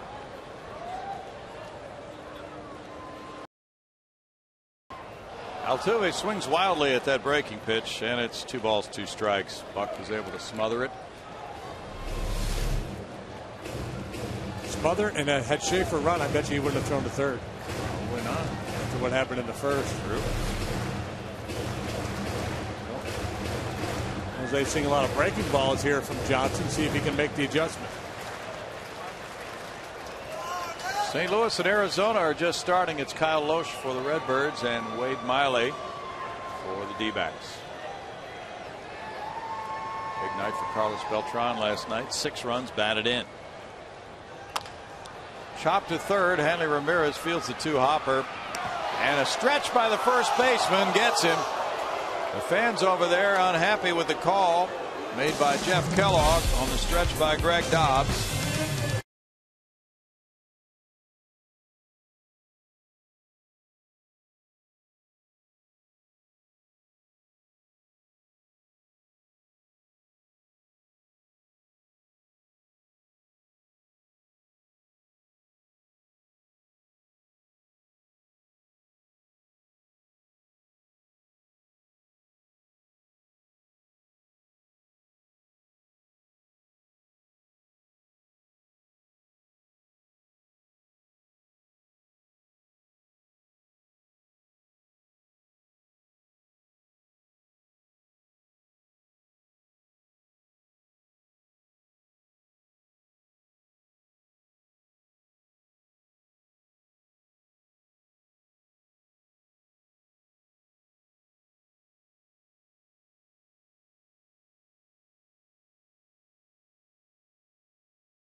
Of the game, taking you back to the 4th inning. Runner at first. Greg Dobbs, line drive. Jordan Schaefer, very fine catch. Yeah, great hands, great legs too. The speed to come in and get that ball. Could have been a big hit. Schaefer having one fine night at the ballpark. Marlins are up by 1, 3-2. Dobbs the batter now. He hit that line drive that you just saw after walking in the first. Lucas Harrell delivers. There's strike 1 with Wilton Lopez up in the Astros bullpen. That's 96 pitches now for Harrell. Bonifacio and Buck to follow.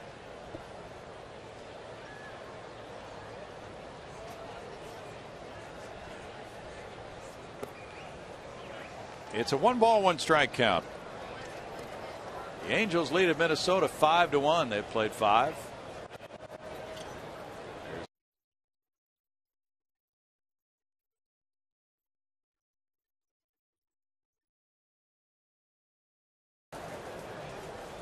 So wing better. And he fouls it 1-2.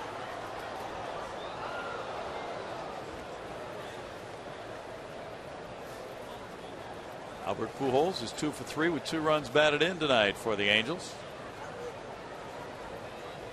Irvin Santana on the mound for them and pitching well. I believe he's looking for his first win of the year. Yeah, 0-6, Brownie. It's a rough start for a good pitcher. 2 balls, 2 strikes. Carl Pavano started for the Twins. They've got major problems. They're 8-21. Swing and a miss, and Dobbs looked bad on that one. Strikeout number 4 for Harold. Dobbs usually gives you a pretty disciplined at bat, but he went way out of the zone chasing this two-seamer. Watch the run on this pitch, and Dobbs just keeps chasing it. Steele bringing you our Fox tracks, showing you Dobbs going way after number 5 there. 100 pitches for Lucas Harrell. Dobbs chased that one all the way over toward the end of the ballpark. 1 out, and it's Bonifacio. He singled to right and scored. He's 1 for 2. Well, once a fish gets the scent of that lure, they don't want to give up on it. They just keep chasing it. Ball 1 to Bonifacio. Batting average down to 237. And showing butt. He takes that one for ball 2. With a little guy like Bonifacio, it's all about getting on base. With his speed, his ability to steal bases, the batting average is not the most important indicator. It rarely is for any player, really, but especially for a player like him. 2 balls and a strike. He's worked 16 walks this year. If you can get a 350 on base percentage out of a top of the order guy, that you'd be happy with that. He's got a 331 right now. That's in for a strike, and it's 2-2.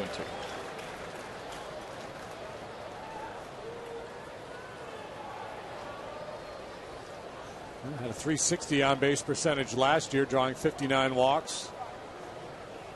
Hit 5 home runs, 26 doubles, and 7 triples. So he's got a little pop. It works the count full.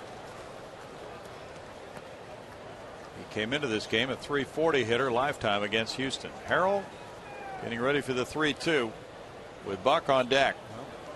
Again, little two-seamer. Don't try to be too fine with it. Just throw it over the heart of the plate and down. He elevated, got away with it. Would have been ball 4.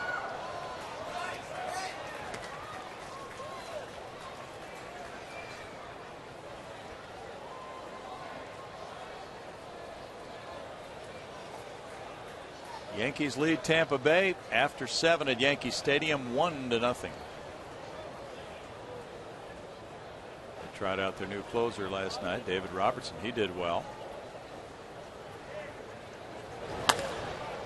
That's into right center field. Bonifacio streaking around first. Schaefer will get a shot at him at second, and it's high, and he makes it. First extra base hit of the year for Bonifacio. A hustling double. Yeah, I think that's been on his mind. So as soon as he saw this one headed towards the gap, he was thinking too. Schaefer got to it in good shape, came up, made a pretty strong throw to second base, but Bonifacio flying around first base. In with his first double of the year. 28 straight singles until that double. La Vista. That's the V over the eyes. Okay. Wilton Lopez is coming in here in the 6th inning with a runner at second and 1 out. 3-2 Miami. Back in a moment.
role lately and in a lot of key situations, really excelling, JD.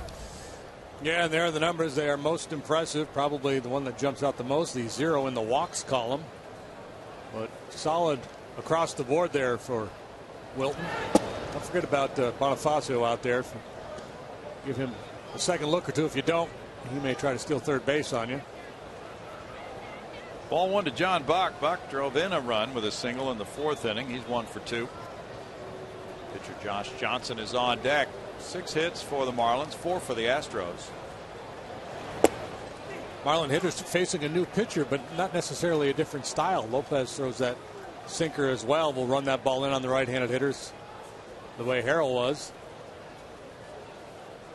Lopez got the win last night, his 3rd of the year. That ties for the club lead. Leads the club in appearances.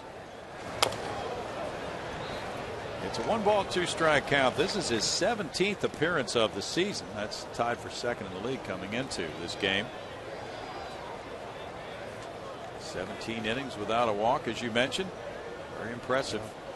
Like the way the Astros have the infield deployed. Look how far off first base Carlos Lee is. That allows Altuve to play up the middle. That'll get Bonifacio's attention, but it's more in keeping with the spray charts, the scouting reports they have on Buck. So you can shade up the middle, but still take away the hole. Buck swings at that one, and that's a good pitch for a strikeout. 5th strikeout for Astros pitching. Well, we talked about Lopez mirroring Harrell with the 2-seamer in, and that's exactly what he does. 2-seamer just riding in on Buck. He was able to fight one off from Harrell for a base hit, a big base hit, an RBI base hit last time, but couldn't get wood on this one. Johnson struck out looking, and he put down a sac bunt.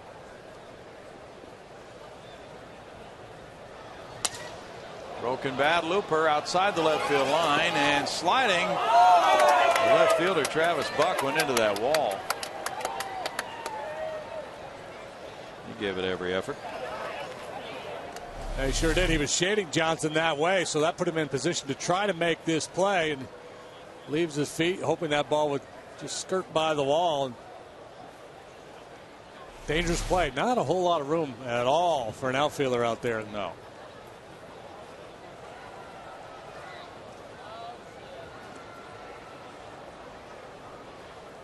Travis is close to that left field line on Johnson.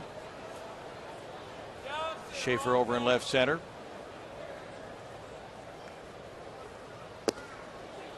That's a strike, and it's 0-2. Johnson has hit 3 homers in his career. That is tight in the left field corner.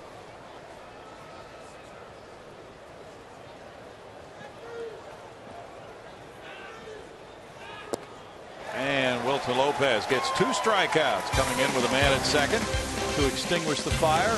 Miami leads it by 1, 3-2 in the 6th.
Got a play by Jed Lowry. You see a shot in the hole. Nice play on the backhand side to get Henry Ramirez in the 5th inning.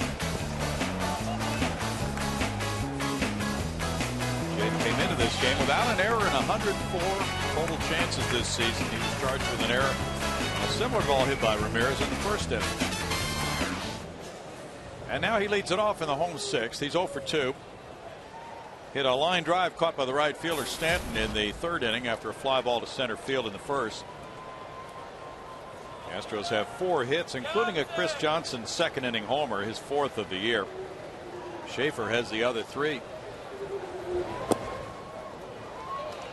Changing speeds. Johnson runs it away and misses. Ball 1. Carlos Lee on deck. Travis Buck due up 3rd in the inning against Johnson, bidding for his 1st win of the season. Fly ball goes out to right field. Stanton tracking this one. 1 out. Patty.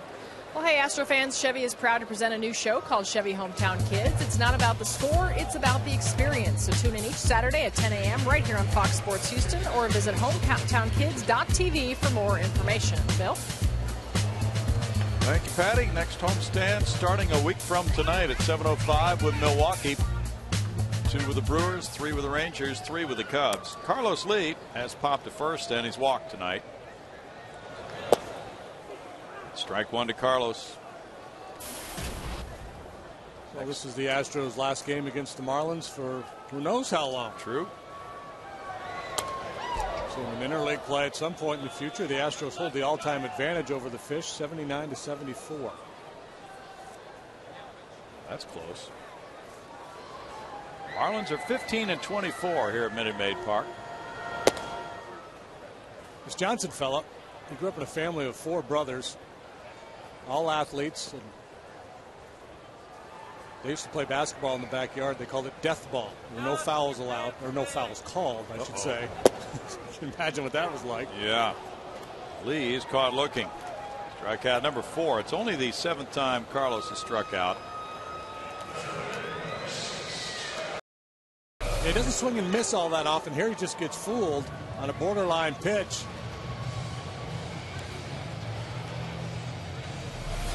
Well, with a guy like Johnson listed at 6'7", 252, he probably won a lot of those death ball games. I had a brother that played outfield at the University of Oklahoma. Another brother was a teammate of Brad Penny's at Broken Arrow High School there in Oklahoma. Seems like there's a lot of guys come out of Broken Arrow High School. Bill Russell with the Dodgers. He was a kid in the top of the draft last year from that school. Okay. It's a suburb of Tulsa. No balls, 2 strikes. So pretty large area, JD. Probably getting instruction from George Frazier. Oh, yeah. So George, former major league pitcher, now broadcaster with the Rockies. He lives in Tulsa and he does a lot of instructing. Yes, he does. In the offseason. Mike Barnett watching Travis Buck at 0-2 and taking that one. 1 ball, 2 strikes. Randy St. Clair is the pitching coach of the Florida Marlins. He has to be impressed with what he's seeing from his big right-hander here. Positive step after a slow start to his season. Now the Marlins on their bench have to be thinking, of course, about the bullpen situation right now. They've changed closers. Heath Bell has been moved out of that role. Johnson has pitched well, giving up 4 hits and 2 runs. They'd love to get him a win, get him going, as they say, after he brought an ERA of 6.61 into this game. Well, he's done a good job through 6. That's 5 strikeouts, and after 6, it's 3-2 Miami.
AT&T, rethink possible.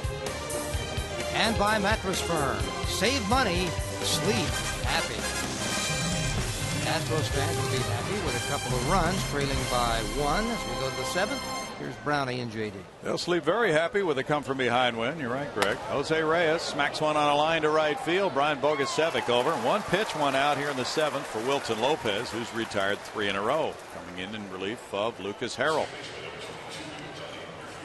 Always an economy of pitches for Wilton Lopez. He's gotten 3 outs now on 8 pitches. So 1 pitch out of the strike zone, everything else a strike. He was willing to throw it in there. Reyes put a good swing on it. But Wilton rewarded with a quick out. That's one. Now it's Donnie Murphy. 0 for 3 tonight. 3 ground balls. Chris Johnson just took a step to his right toward the line. 16,072 in the ballpark tonight. CJ now backs up after strike 1. It's a 1-1 count. Murphy, of course, would be a candidate to bunt. Ramirez on deck.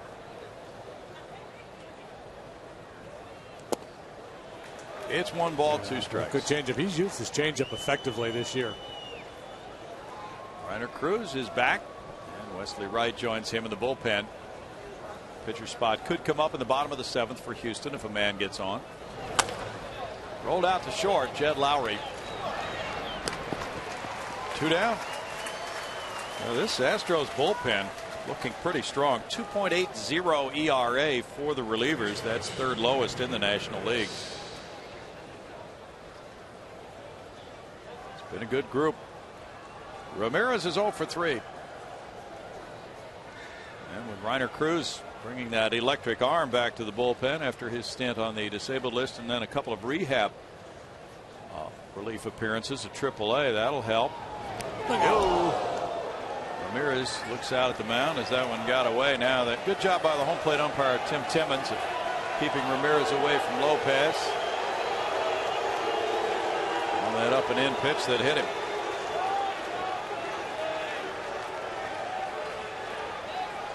Well, you never know with Hanley whether it's intentional or not, because he's got a lot of mannerisms that irk opposing players. But in a 3-2 game in the 7th inning, I doubt that Lopez is taking a shot at him here. He likes to work inside with that 2-seam fastball. What was the dub? We had the dust up with the Marlins a couple of years ago, right? Yes. That wasn't Hanley, though, was it? No, it was not Hanley. It was the guy who started last night. Anewe Rodriguez was ejected for hitting a Marlin. And Hanley having a problem there. See, I think umpires should eject hitters who try to stir the pot after they're hit by a pitch. Wilton hearing it from the he's doing the Lovista thing to the Marlins, to their dugout. They were screaming at him from their dugout. Okay. So he did the Lovista thing to them and then to Hanley over there at first base. So Lovista to you on his way out of the game. Hit by a pitch, take your base. 3-2 Miami. Back in a moment.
each other in Miami April 15th, and that tied the game in the 9th inning.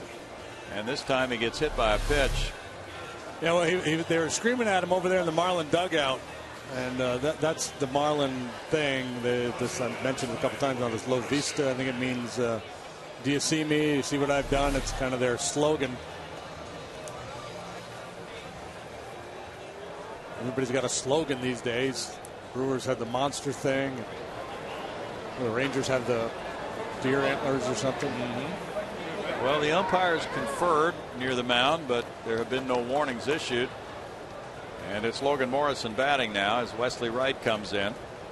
Morrison has a single and a walk in 3 trips. Wright has no decisions with an ERA of 4.05. Wesley comes in to neutralize the left-handed hitting Morrison. He's been mostly effective in doing that. At times he's lost the battle because of a walk. I'm not hitting him, but he has walked a few left-handed hitters. A bit of a weak swing there from Logan Morrison. Wesley Wright has allowed left-handed batters 2 hits in 17 at-bats. He's walked a couple.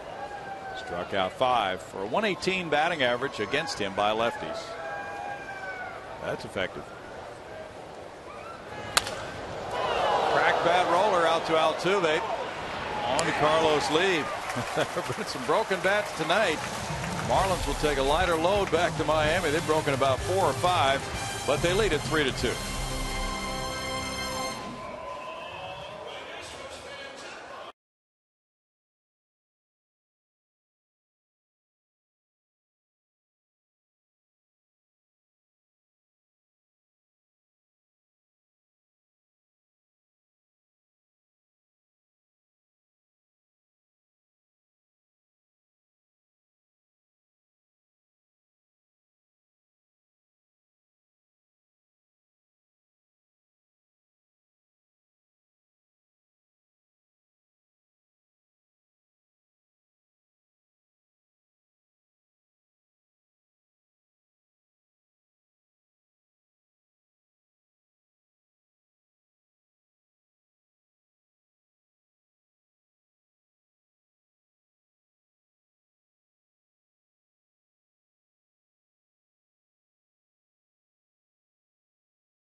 Starting pitchers for Friday, presented by Chevron. The Astros will be in Pittsburgh. It's Bud Norris, 2-1 with a 4.58 ERA. And it's James McDonald. A good start for McDonald. A 2-1 record, a 2.70 ERA. 5:30 is airtime on FS Houston for Astros Live. Hope you'll join us Friday night. Right here, Josh Johnson and the home plate umpire Tim Timmons went out and said something to him before he starts pitching to Chris Johnson. Fly ball to right field. Stanton back. And it's out number 1. You just don't get that good aggressive swing of that first pitch fastball if you're not sure if the guy's going to low bridge you or not. That's not a comfortable situation. And again, CJ's mad that he didn't get the head out on that fastball.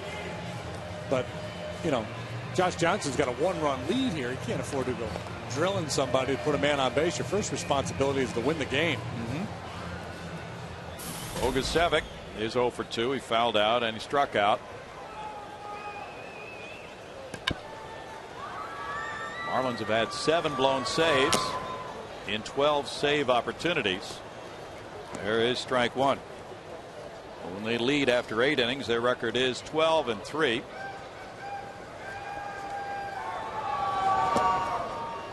Johnson missing there, goes to a 1-1 count. Oh, Wilton Lopez worked an inning and a third, allowed no hits, no runs.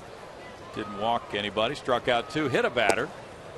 Yes, he did. He hit Hanley Ramirez, who took him deep last time. So, you know, you can understand Ramirez thinking that it was intentional.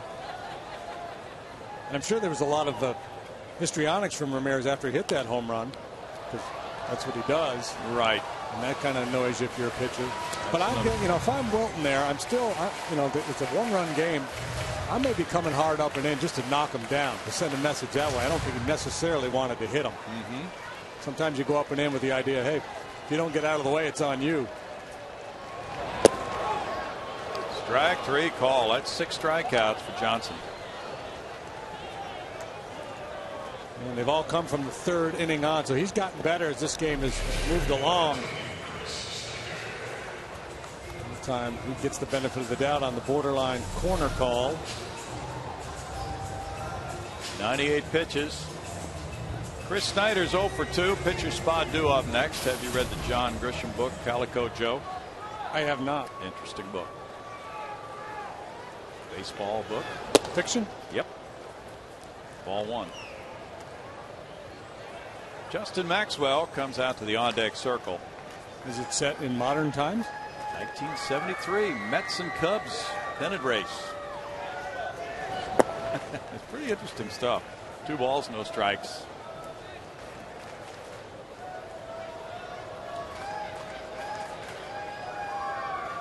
.100 pitch mark for Josh Johnson. 62 strikes. Talks about, been reading. Well, go ahead. Talks about that whole situation. Oh, the hit batter. And yeah, but I don't want to give it away for those who may want to read it yet. But just an interesting approach to it. Good numbers for Josh Johnson. Hanley Ramirez spears it to his left and then makes the throw to get Chris Snyder. After 7, it's 3-2 Miami.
As points leader Greg Biffle leads the world's best drivers in a chase for the checkered flag. Fox Sports is proud to bring you exclusive coverage of Sprint Cup Series racing presented by GoDaddy.com, live from Darlington Raceway Saturday in prime time at 5:30 p.m. Central. Bill? Thanks, Patty. Last 5 outings for Wesley Wright. He's thrown 15 pitches. He hasn't given up any runs. There is Fernando Rodriguez coming in. He is pitcher number 4 for the Astros tonight after Harrell, Lopez, and Wright. And he gets the 8th inning, JD. Part of that bullpen that has been so good. 1 and 3, 375 for Fernando for 12 innings. He's allowed 11 hits, 7 walks, struck out 12, a couple of long ones. He's got to face big Mike Stanton here to get things started. And then Dobbs and Bonifacio. Well, the Marlins got an unearned run in the first. The Astros tied it as Schaefer doubled, took third on a wild pitch, scored on an error. Then a Chris Johnson second inning homer made it 2-1 Houston. Florida getting 2 in the 4th. And that's where it has stayed since the 4th inning. Ozzie Guillen's club up by 1-3-2. Marlins won 4 one-run games earlier on this road trip as they got off to a 7-0 start on this 9-game trip. It's a club record for wins on a 9-game road trip, 7 out of 8 so far already. And now it's Stanton Giancarlo with a single in the 4th inning. Came around to score that tying run. He's 1 for 3. But Ozzie's got to be thinking about his bullpen situation now after getting 7 strong innings from Johnson. And he hopes he can get more of a lead. Strike 1. Fernando sit right around 93 miles an hour with a 4-seam fastball. Comes right over the top. He's a fly ball pitcher, so he's different than the first 2 right-handers that have worked for the Astros. More of a swing and miss and a fly ball guy than as opposed to a ground ball pitcher. He complements that heater with a curveball and a changeup. Fernando worked Friday in the 5-4 win over St. Louis. He got a hold with a 1-run lead in the 8th inning, throwing 12 pitches to get his 3 outs, surviving a walk. Foul back, and it's a 1-ball, 2-strike count. Mike Stanton makes my list of top 5 guys I don't want coming down the third base line if I have to block home plate. Oh, yeah.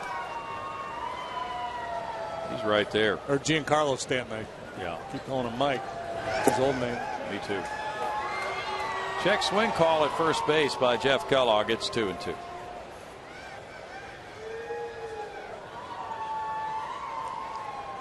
Greg Dobbs is on deck. Bonifacio due up 3rd in the inning. Curve is tap foul. Still 2 balls, 2 strikes. The Astros have the pitcher spot, then Schaefer and Altuve due up in the bottom of the 8th inning.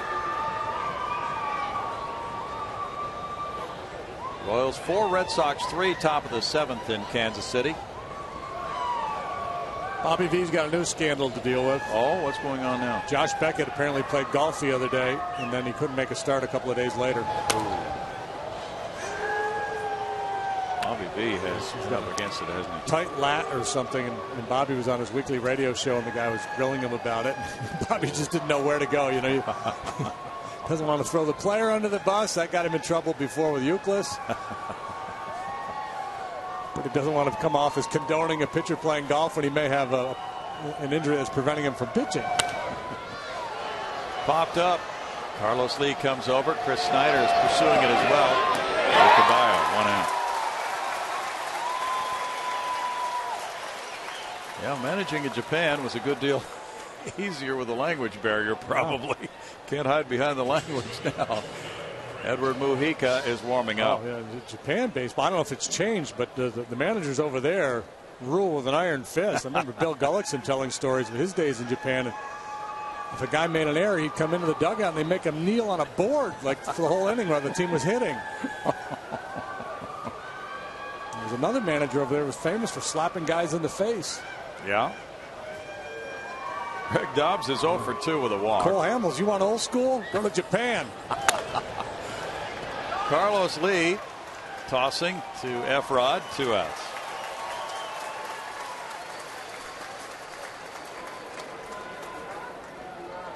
As they duel it out there. Well, the Buccos are next. These guys know it. They're giving us a little preview of the sword fight. Bonifacio has a couple of hits tonight, a single and a double. Arizona got a run in the 2nd to lead St. Louis 1-0 after 2.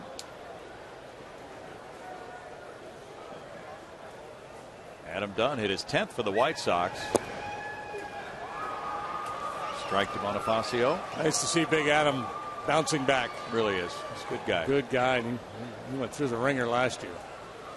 How tough was that? Hitting in the 150s. Fielded well. Fernando Rodriguez gets out number 3.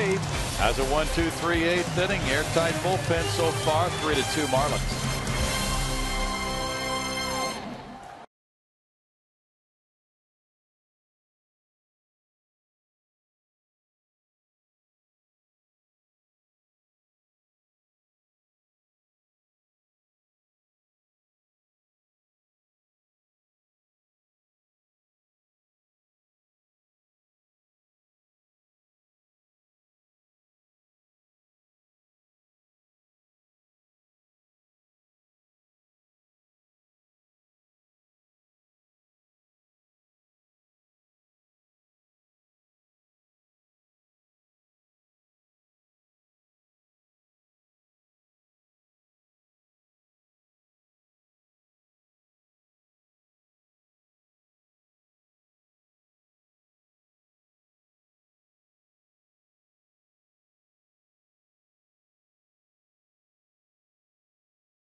week when Albert Pujols and the Angels head to Texas to take on Josh Hamilton and the Rangers in a showdown between AL West rivals. Fox Saturday Baseball, presented by Chevrolet, returns this week at 11:30 a.m. Central following MLB Player Poll, which airs at a special time. Bill?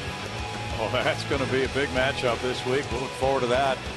Hope we get that game in Pittsburgh, JD. Yeah, what time's that game on? We'll be at the ballpark, won't we, or no? About noon, yeah. Oh, okay, we'll be good. We'll be able to see it. Go over, grab a slice of cheese pizza there, and come back and watch a ball game. Edward Mujica's 0-2. His ERA is 3.38. Mujica's a guy who's going to feature a fastball, slider, and a split finger pitch. Split fingers, real out pitch for him. Good 90 to 93 with the heater. Pinch hitter Justin Maxwell comes up to bat for Fernando Rodriguez, who in one inning allowed no hits, no runs, with no walks, no strikeouts. Very good night for the Houston bullpen. 2 2/3 innings of hitless, scoreless baseball. J-Max at 313 contributed a pinch single last night. He has a homer and 4 runs batted in 24 games. He's had 32 at bats overall. As a pinch hitter, he's 3 for 12 with a homer. There's strike one. Justin getting 1 of 3 Astros pinch hits last night. Pinch hitters have collaborated to hit 313. That one's right there near the middle. That one's a strike, and quickly it's 0-2 for Mujica. Now, Mujica doesn't get the movement that Wilt Lopez does, but he's similar in that he's very aggressive attacking the strike zone, doesn't walk many at all. There's a splitter. 1-2. Mujica turns 28 tomorrow. Signed by Cleveland in 01, traded to San Diego, and then Florida got him in a trade after the 2010 season, the Cameron Maben deal. He goes to a 2-2 count with Schaefer and Altuve to follow the pinch hitter Maxwell. A good job by Maxwell laying off not 1 but 2 split fingers, and the second one a little more tantalizing than the first, hoping to buy himself a fastball. We'll see what Mujica does. In the heater, but just a little tardy. Mujica got a save in the San Diego series 3 days ago. His second save of the year. He's 2 for 3 when he gets a save opportunity. But in 4 of his last 5 appearances against the Astros, he's allowed an earned run. Doesn't want to give Maxwell anything he can jerk into the seats. Ooh, my. Yeah, he thought he had a strikeout. It's 3-2. A little bit of a pregnant pause there for everybody involved. Little flinch from Timmons. Maxwell thought maybe he'd been had. Mujica was fairly well convinced that he'd found the strike zone. Big pitch coming. And it's foul by J-Max.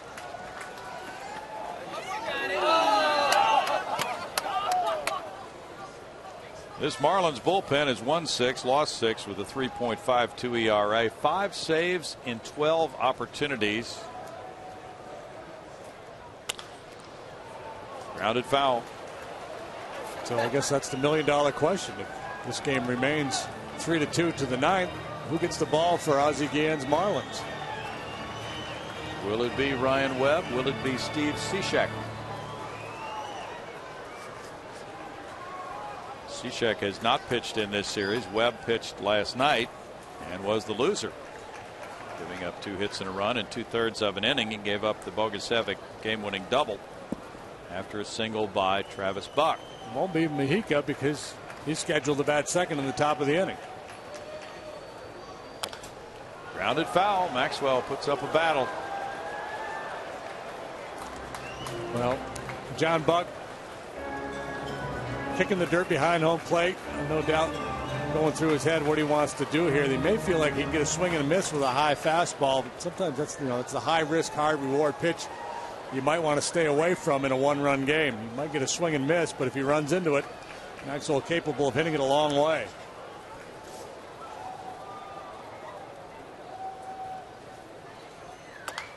A little tapper, and Mujica takes care of out number 1 after a long battle. Patty? Well, if you're hitting the road, be sure to take the Astros with you this season. Subscribe to MLB.tv today to see every Astros out-of-market game live online and on your favorite devices in HD quality. Visit Astros.com to order and get more details. MLB.tv, baseball everywhere, guys. Thanks, Patty. They're staying tuned in there. Now Schaefer, he has 3 of the 4 Astros hits tonight, 2 doubles and a single. Altuve will follow. Schaefer began the night 0 for 16 this year against the Marlins and has turned that around.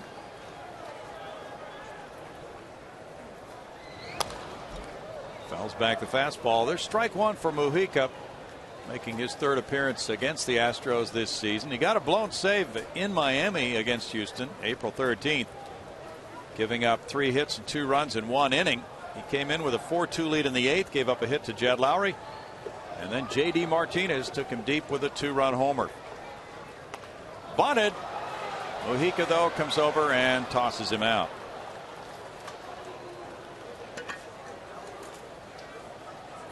Mujica, though, pitched well the next night in Miami and got the side out in order.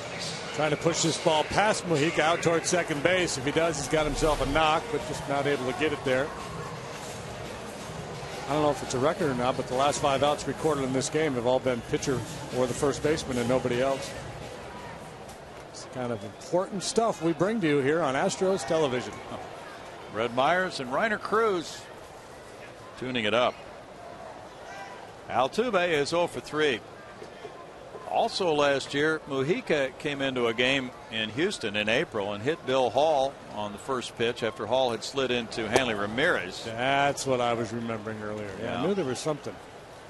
So there is a memory or two for these players of things that have happened in last year. Jed Lowry's on deck.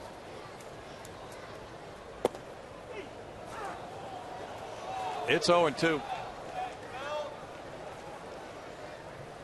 Mujica's from Venezuela.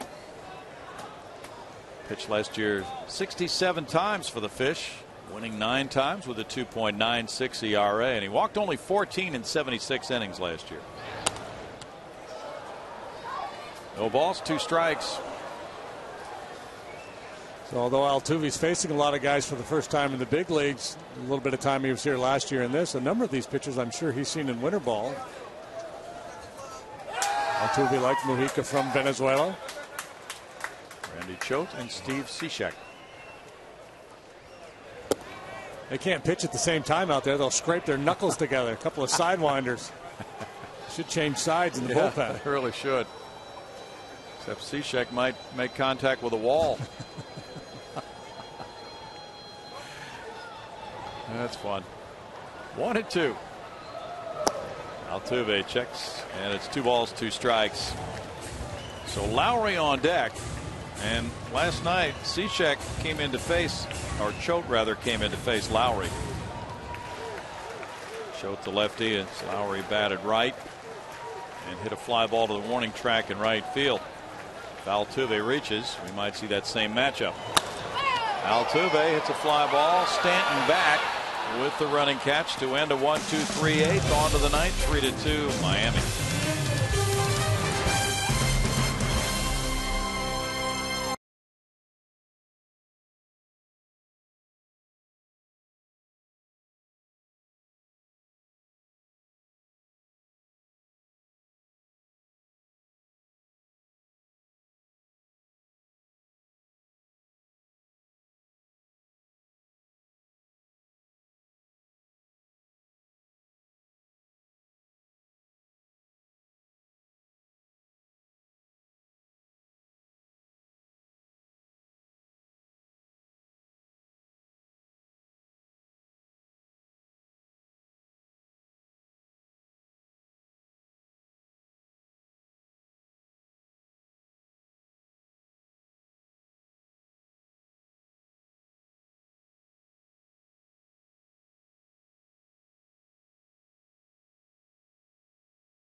today. Reiner Cruz returns to the lineup to pitch the ninth for the Astros. To call it, here is Bill Brown and Jim Deshaies. Thank you, Greg. Here on the east edge of downtown Houston, we have pitcher number 5 working tonight for Brad Mills. He is Reiner. He had 2 rehab appearances at AAA Oklahoma City. Back to a club which he has pitched for 7 times with a 1-0 record at 2.08 ERA. And that represents the entire body of his major league work. This is his first taste of major league action after being a Rule 5 pick by the Astros this winter. Coming over from the Mets organization, where he spent a number of years in their minor league system. A guy who has always been known as of having a plus arm, but command issues. But so far, so good with the Astros. John Buck leads it off. Austin Kearns is on deck to pinch hit for Mujica. And then the leadoff man, Reyes, will be due up third. It's some kind of a night for the Houston bullpen. And for this homestand, the Astros relievers have allowed just 2 earned runs in 24 1/3 innings so far. Reiner starts off with a breaking pitch, and it's good for strike 1 to Buck, who's 1 for 3, an RBI single in the 4th. That put the Marlins in front 3-2. And it has stayed that way ever since. Kind of a slurvy breaking ball there from Reiner, and he also features a 95-mile-an-hour heater. 1 ball, 1 strike. Cruz was out with a sprained ankle. It was an odd injury because he was playing catch on flat ground when he sprained the ankle. Missed 13 games. Comes back with a tight breaking ball. It's 1-2. So his last outing was Monday at Omaha, and he worked 1 inning, and it was a scoreless inning. Began his career with 6 1/3 consecutive scoreless innings over 6 appearances. In the air to right field, Bogusevic over. 1 down for Reiner Cruz. Now the pinch hitter, Austin Kearns, batting for Mujica. Mujica had 1 hitless inning with no walks or strikeouts. Josh Johnson in 7 innings with a fine night, allowing 4 hits, 2 runs, walking 2, fanning 6, in line for win number 1 of the year.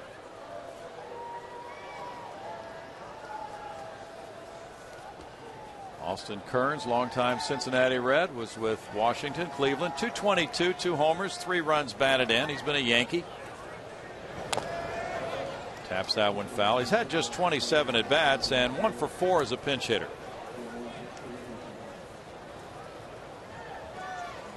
Marlins pinch hitters, like the Astros pinch hitters, have been very effective, hitting .333 as a group, 11 for 33 with a homer, 4 runs batted in.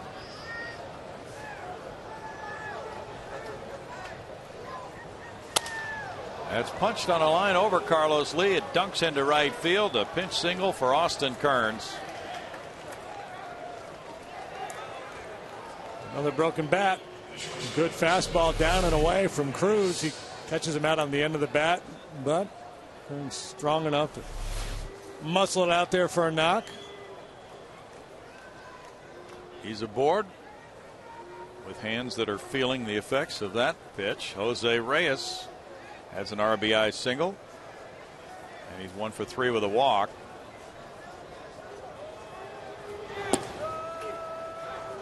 Reyes looks at it. It's ball or strike 1 to him.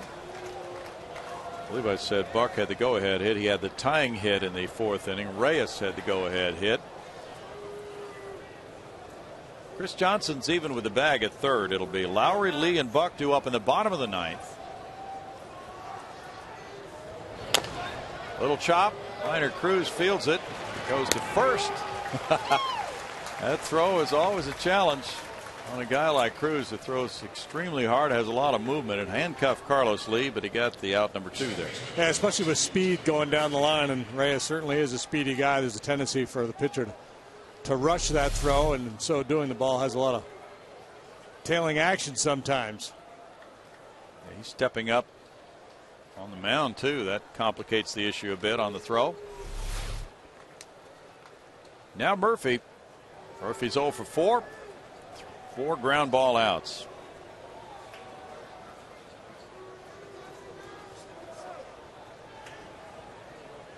Reiner Cruz got a win in Miami in the lone game the Astros won in that 3-game series. He came in with the Astros trailing 4-1 in the 7th inning, and they turned it around to win it 5-4, and he went a couple of scoreless frames in that one.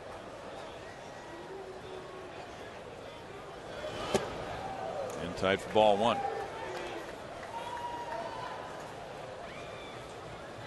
So those 3 one-run games in Miami, and now another tight one here after a 1-run game last night. 5 of the 6 have been very close. Miami won 4-0 here Monday night. It's been the widest margin in this series.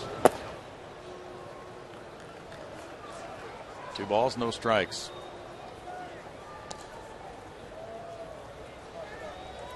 Well, Hanley Ramirez is on deck, so Murphy obviously the guy you want to get after. Even in this count, you prefer not to give in. I think you have to be willing to be very aggressive here.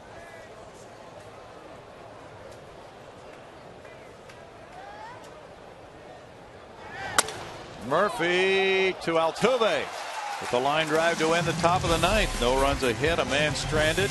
Lowry.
Some of the most thrilling semifinal matches in history. Fox Sports is proud to bring you exclusive live coverage of the UEFA Champions League final as Bayern Munich becomes the first team since 1984 to play the final in their home stadium as they take on Drogba and Chelsea, with both teams looking to complete their improbable championship run.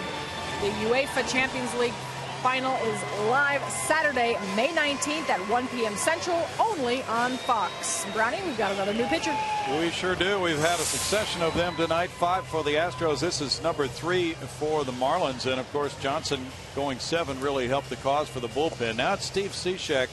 And, Patty, last year he was 3 for 3 in saves, but has not had a save opportunity this year. He's 4-0 with a 0.63 ERA, though, as he gets this closing opportunity, J.D. Yeah, that's a pretty interesting wins per inning pitch ratio he's got going. 14 1/3 innings, and he's managed to pick up 4 wins along the way. A 0.63 ERA. He's been awfully tough to hit. You see the batting average. He's not allowed a home run, but he has walked 6. You got to make sure you get strikes from the sidewinding right-hander. He's going to go fastball slider primarily, and the occasional changeup. He keeps a Bible verse in his back pocket there, and he's ready to face Jed Lowry. Lowry is 0 for 3. Carlos Lee on deck. Travis Buck due up third. Jed 0 for 3, but he's had some pretty good swings tonight, and particularly the at bat in the 3rd inning in a line drive to right field. Hit that ball quite well. Cishek last pitched in San Diego, and it was 5 days ago. He went 3 innings to tie a career high. That left him unavailable for the next couple of days. That's when he got his 4th win.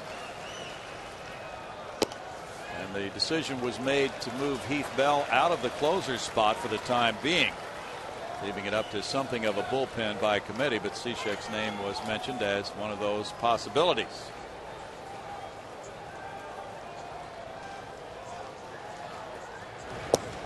He runs that one over the inside corner. That pitch had a lot of movement, and it's 2-1. As you would expect with that delivery, awfully tough on right-handed hitters. They're hitting just .074 against him. See that fastball catching the inside corner. Lefty's hitting .238. Cishek generates a lot of leverage with that 6'6" frame, but he's behind 3-1 here on Lowry. Lowry's walked 13 times. Cishek pitched effectively twice against the Astros in the series in Miami on back-to-back days in mid-April. Nothing wrong with a big swing there on 3-1. Just make sure you get a strike. He did. There's the breakdown left and right. Big difference there. He leads all NL relievers in wins, trying to nail this one down for Johnson tonight.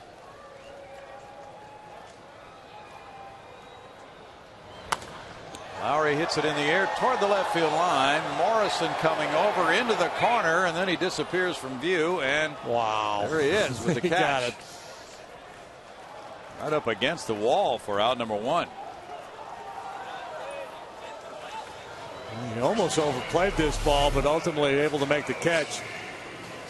Drifting towards the wall, never takes his eye off the ball.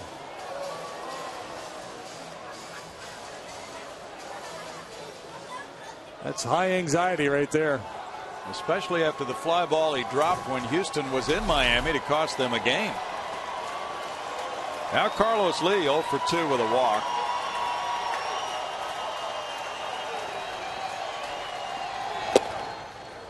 Cishek delivers, and it's ball 1 to Lee.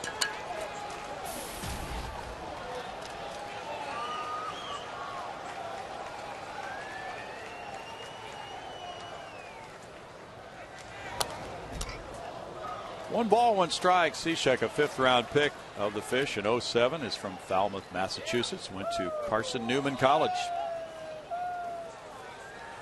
Last year he closed out a 5-0 win over the Astros at Florida. Pitched 54 innings and struck out 55 last year. The slider misses. That makes it 2-1.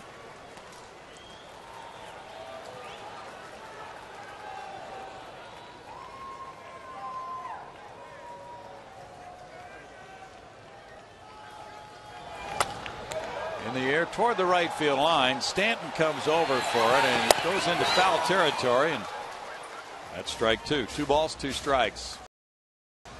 Here's that play we were talking about in Miami when Morrison slumped the fly ball.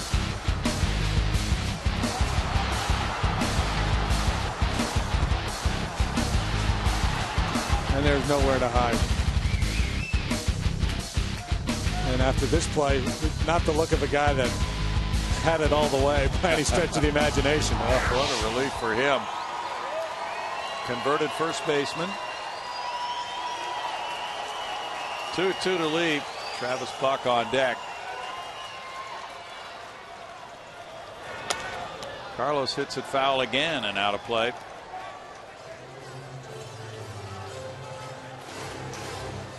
The Astros won last night in their final at bat.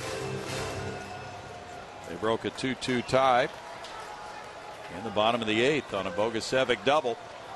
Can they find the electricity again in their final at bat tonight? Lee fouls it back.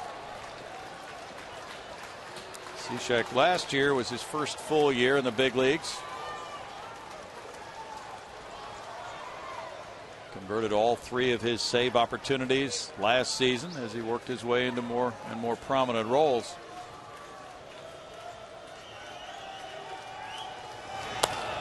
That's punched toward right field, and Stanton comes in and over and lays out for it, and it's a hit. Extra bases. El Caballero to second. Dave Clark wants him to stretch it out and get to third. Here's the throw, and he's in at third base with a 1-out triple. Oxygen. Get that man some oxygen. Calling for a pinch runner. He's in. Millsy was one step ahead of me, big fella. Marlon Gonzalez was 3/4 of the way already. He was wanting that pinch runner right about second base. But it's going to be Marwin Gonzalez. Just a little something. Now, we talk about his ability with 2 strikes to make contact and good things happen. Horrible decision here by Stanton. You cannot leave your feet here and allow that ball to get by you. And this is the consequence. Right fielder going towards the line. There's nobody behind you. First triple for Carlos Lee. Now the infield comes in, and it's Travis Buck. That was a decision that could be very costly. Buck is 0 for 3. That's a decision. Even if he makes a catch, you second guess laying out for that ball. Just too high of a risk. Now with Buck, a left-handed batter, followed by Johnson. St. Clair goes to the mound as Carlos gets his breath back. Totally different if Lee is at second base rather than third with 1 out.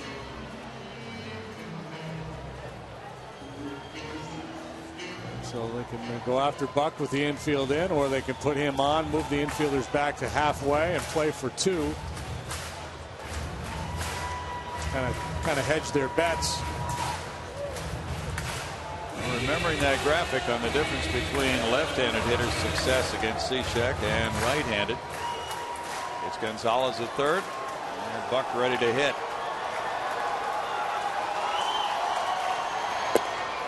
And that's strike 1.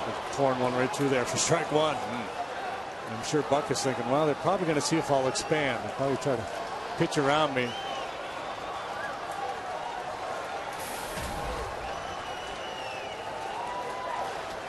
And that's the other thing that Ozzie has to consider. If he were to put him on, he'd be putting the winning run on. Strike, and it's 0-2 to Travis. And now he's fighting for contact here. Now this is where it's got to get done. You know, this is where you have the platoon advantage. You got a left-handed hitter up there. You got the infield in. Just 1 out. Advantage swings in a big way back to the Marlins if Travis isn't able to get something done here. Just had to fight that one off. It was in on his hands. He couldn't do much with it, but fouled it off. Stanton in right with the strong arm.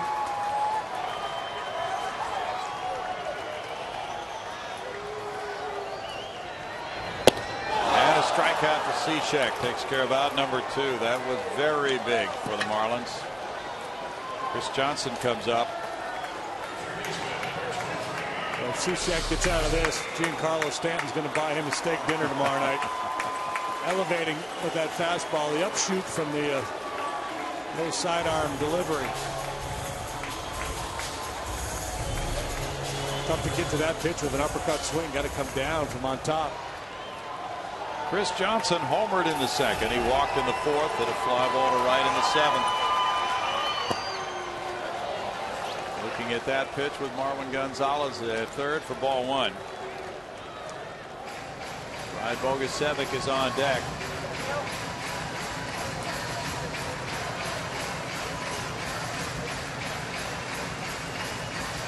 Astros already have played 11 one-run games. They're 5-6. Marlins have played 13. They're 7-6.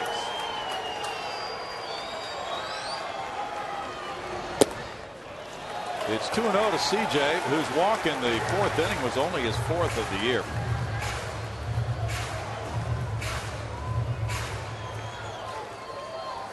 Carlos Lee had the 1-out triple. He's hit number 5 for the Astros.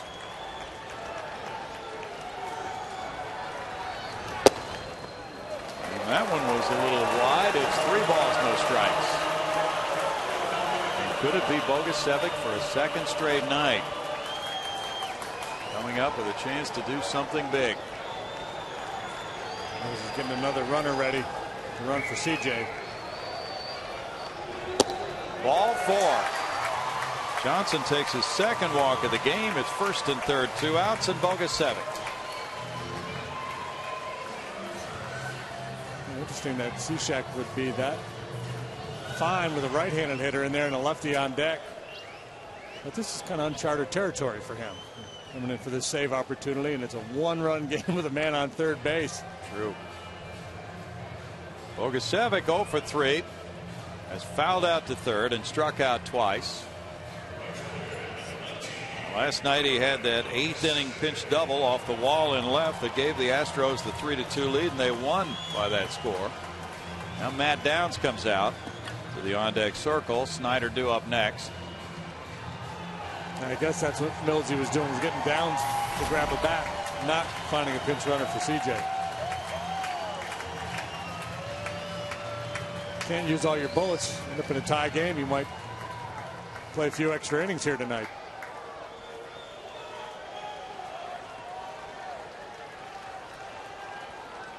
Well, here comes Johnny Drama. He looks at ball one. The Astros have had 4 wins in their last at bat. Bogusevic has taken care of the game winner in 2 of those 4. He provided the highlight of 2011 with a walk-off grand slam. Chased one there. 1-1.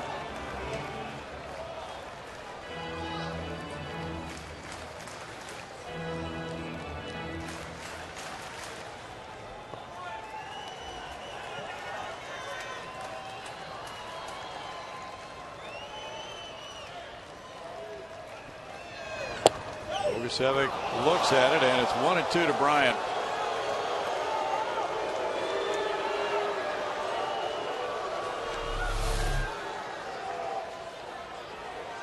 A two-seam runner back to the inside corner.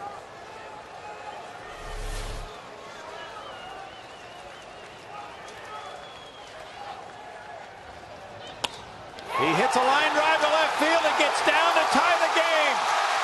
Bogusevic comes through again, and it's 3-3 in the bottom of the 9th. Mr. Clutch gets RBI number 10. With a 1-2 pitch, he took it to left again. Just find a way. He finds a way. Just don't get caught up in the moment. Good solid approach. Slider moving in on him. Goes the other way, much like he did last night. Just a little carve piece to left field. Now a tie ball game, and it's Matt Downs pinch hitting for Chris Snyder. Jason Castro is on deck. Stanton's decision looking very bad now. Long lead to get to third. Cishak just lost his steak dinner. Downs at 184 with 2 homers has driven in 4. That's for 38 at bats. He's 0 for 10 pinch hitting this year. Tapper back to Cishak.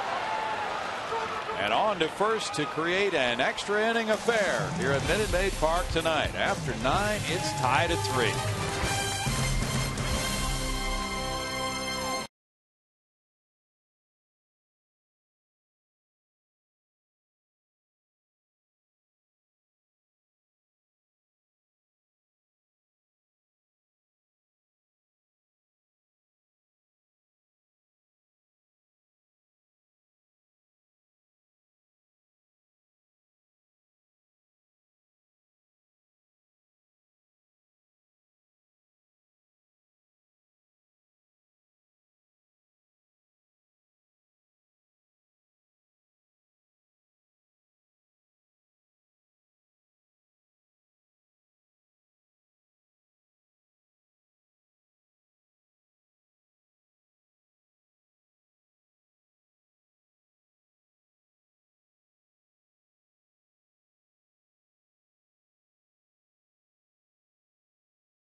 beef jerky all season long. Jack Link's beef jerky. Feed your wild side. Wild one tonight as the Astros come back and tie it in the bottom of the 9th inning.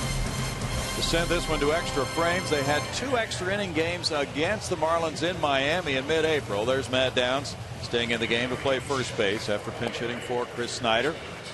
And Jason Castro will come in to do the catching with Snyder leaving. And the pitcher is Brad Myers. Miami won both of those extra inning affairs in 11, 5-4. Now Myers, after saving each of his last 6 appearances, will come in a tie game at home in the 10th inning with the 3-4-5 hitters due up for Ozzie Guillen. Yeah, he's been outstanding so far this year with an ERA below 1. He's been tough to hit. He's only walked 1. Done a lot of clean innings, a lot of low stress innings for the manager. Managers like that. Come in and throw strikes, get quick outs, don't walk people. Strike to Hanley Ramirez. He's 0 for 3, hit by a pitch, and he took offense to that in the 7th inning. And Wilson Lopez drilled him.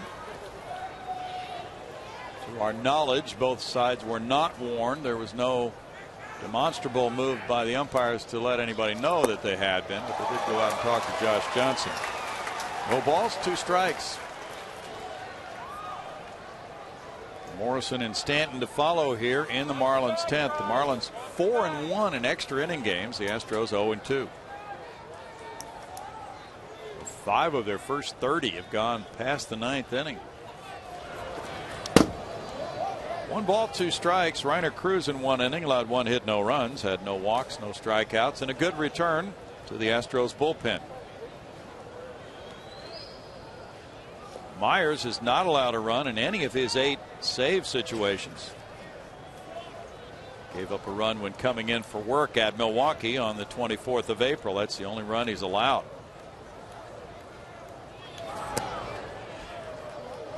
Keith Bell had been getting loose for the Marlins in their bullpen, and he still is. 2 balls, 2 strikes. Castro is in the number 4 spot in the lineup for Brad Mills. You see Bell working. Pitcher Myers in the number 9 spot right now. Bouncer up the middle, and that's on through into center field for a leadoff single for Ramirez. Steady diet of breaking balls there from Myers to Ramirez, and Ramirez finally able to solve Myers and punch it up the middle for a leadoff knock. So here we go. With Logan Morrison. Morrison's 1 for 3 with a walk. Ramirez has 6 steals in 7 attempts. Castro just in the game to do the catching. Double play depth for Lowry and Altuve. It's 8 hits now for the Fish, 6 for the Astros. Each club has an error. The Marlins have stranded 8. The Astros have left 5.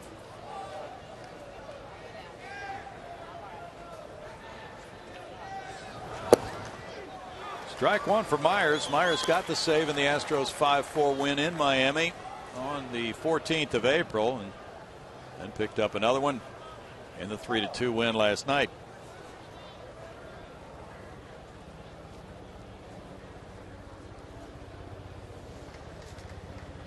For Brett on this homestand, he's had 4 appearances, 4 saves, 4 scoreless innings. Bouncer slowly hit. Downs will go to second, and it's dropped by Lowry. Safe at second base. He was trying to hurry and never had possession of the ball, and Eric Cooper made the safe call. So it's first and second, nobody out. Jed trying to plead his case that he dropped the ball trying to pull it out of his glove. It looked like he dropped it. Yeah, he never had control of that one. That's his second error of the game. Just sliding across the bag, just not able to hang on. Unfortunate. Good play by Downs. Would have had the lead runner. Downs is credited with an assist on that because of the Lowry error on a good throw. And now it's Stanton. Stanton 1 for 4. First and second, nobody out. He started the bat. They appeal it first. There's the swing called by Jeff Kellogg. Greg Dobbs on deck. Ozzie Guillen still has 3 position players remaining on his bench. Brad Mills has 1. JD Martinez, no balls, 2 strikes.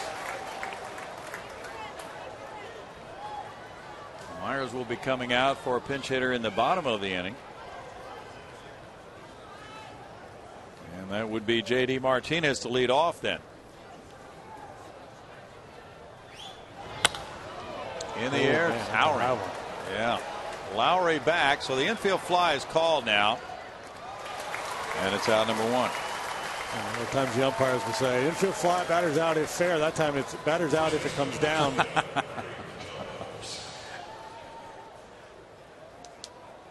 There really is no wind at all tonight. And sometimes a ball that high can really cause a problem, can get up in that jet stream that might come over and blow those flags out, usually to left center field. But tonight, very little wind. Now Dobbs, he's 0 for 3 with a walk.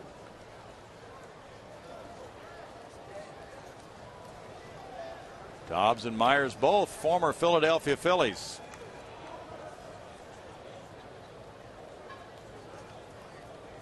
Myers was the Phillies closer in 07. There's strike 1. Dobbs was claimed on waivers by the Phillies in 07.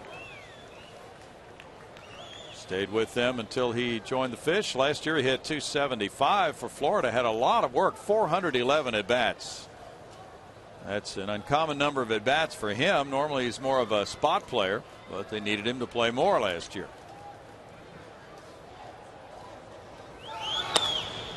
This one goes high as well. Altuve out into shallow right field.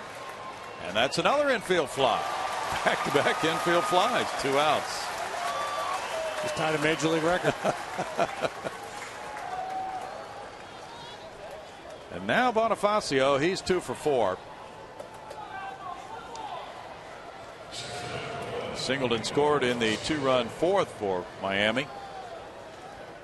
And he doubled in the 6th, his first extra base hit of the season after 28 singles.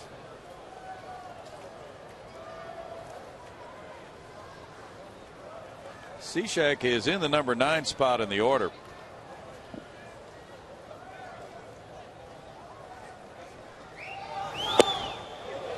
Myers comes in with a breaking pitch for strike 1.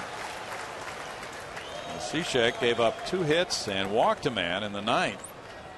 The Marlins are 2 for 11 with runners in scoring position. So it's either Cishek coming back out or it's Heath Bell coming in.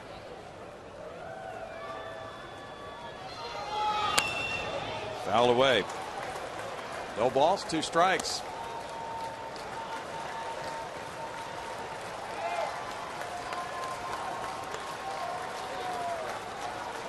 Myers had allowed a 152 batting average against him when he came to the mound tonight. Then Ramirez got the single. In his career, he's 29 for 32 in save situations. And he gets a strikeout. He really picked up his club after that single, and then the error. He got the next 3. No runs, a hit, an error, 2-man left. It's still tied 3-3 in the 10th.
In extra innings for the third time this season. And boy, of these 6 games, including this one, 5 have been very dramatic between the two. Heath Bell has really struggled. He's 3 for 7 in saves. His ERA over 11, JD. Yeah, well, look at all the base runners he has allowed. 15 hits, 10 walks in 8 2/3 innings. So about half the base runner, the batters he has faced have reached base against him. And lefties and righties equally doing damage to the big right-hander. Over from the Padres, where he had taken over from Trevor Hoffman as the closer. A very successful run there in San Diego, but a very rocky start to his Marlins career. He's fastball, curveball, and occasional changeup. Likes to work up in the strike zone with a 4-seam fastball. He'll sit around 93, 94 miles an hour. You got to get him down. You got to get that fastball down where you can handle it. Well, Heath Bell pitched in San Diego 5 days ago. That was his last outing. He gave up 2 hits and 1 run in 1 inning. And has been moved out of that closer's role, but now still a pressure situation coming in with this game tied. And he has been slumping all season long. And J.D. Martinez is 0 for his last 20. Stepping up at .232, 3 homers, 20 runs batted in as he pinch hits for Brett Myers. Myers in 1 inning allowed 1 hit, no runs, had no walks and 1 strikeout. Bell delivers. There's strike 1.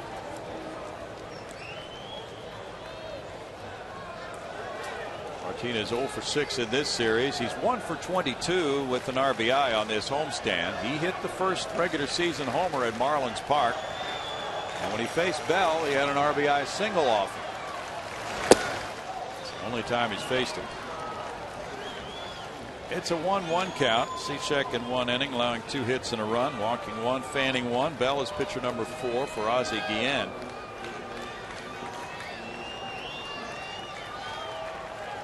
Staying with the hard stuff.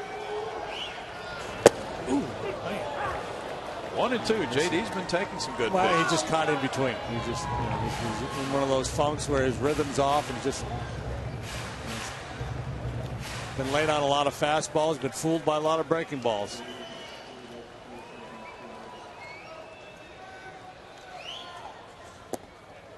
He looks at that. He is 5 for 19 with a homer against Marlins pitching this year. He's driven in 4 against them. A big moment when he hit the first home run in their ballpark and had a whole bunch of family and friends in attendance. He's 1 for 2 with an RBI, pinch hitting this year. And a strikeout for Bell. Opens the home 10th. Strikeout number 8 for Marlins pitching tonight. Just late getting it started. Just not seeing the ball well. He's taken a number of bad swings lately. Hang in there. It'll get better. Jordan Schaefer has 3 hits tonight. 2 doubles and a single. He tried to bunt his way aboard in the 8th inning. It's the only time he's made an out tonight. Jose Altuve's on deck. Boy, he has not been bashful with that first pitch fastball, both to JD and now to Jordan, just pumping that heater right over the heart of the plate. Last year he had 43 saves for the Padres and 48 opportunities. Then he signed a 3-year deal for $27 million to join the Marlins. No balls, 2 strikes. Part of a huge offseason of expenditures for Miami before moving into the new stadium. The guy and those kids down there, they got about 8 baseballs already. Good night to stick around and try to see how many they can collect. They're giddy with excitement. Got the rally caps working? Yeah. Ready for some action. Up the middle and past the diving Reyes into center field. A 4th hit for Schaefer tonight. Who saw that coming? Oh boy. He was 0 for his last 15 when this game started. JD Martinez can take solace by watching Schaefer. See, you can come out of it. It does turn around. He has 11 steals in 14 attempts. He's aboard for Altuve. Altuve is 0 for 4. With Lowry on deck. The 4-hit game for Schaefer ties the season high for an Astro. Altuve and Chris Johnson both have had 4 hits in a game. And the throw goes over. Earlier we mentioned that Buck had thrown out only 2 of 18 attempting to steal this season. For the season series, the Astros have 4 steals in 5 attempts against the Fish.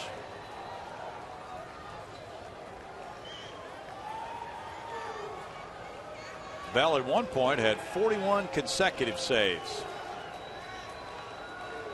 He's really working on Schaefer. Heath signed with the Mets in '98. Was traded to San Diego in '06 in a multiplayer deal.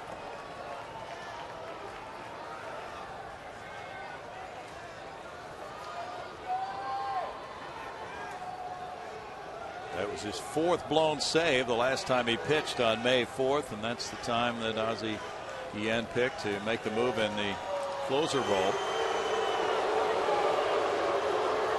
Unlimited throws to first are allowed. Thank goodness. You were good at that. I would have hated myself. My goodness.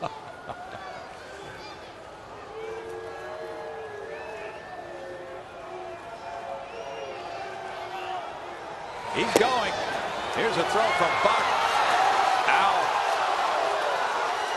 That's out number 2. Reyes with the tag. Well, and a great throw by John Buck, but with an assist to Heath Bell. All the work he did on Schaefer over there really paying off, tightening him up a little bit, upsetting his rhythm as a base stealer. Close at second, but it looked like they got him.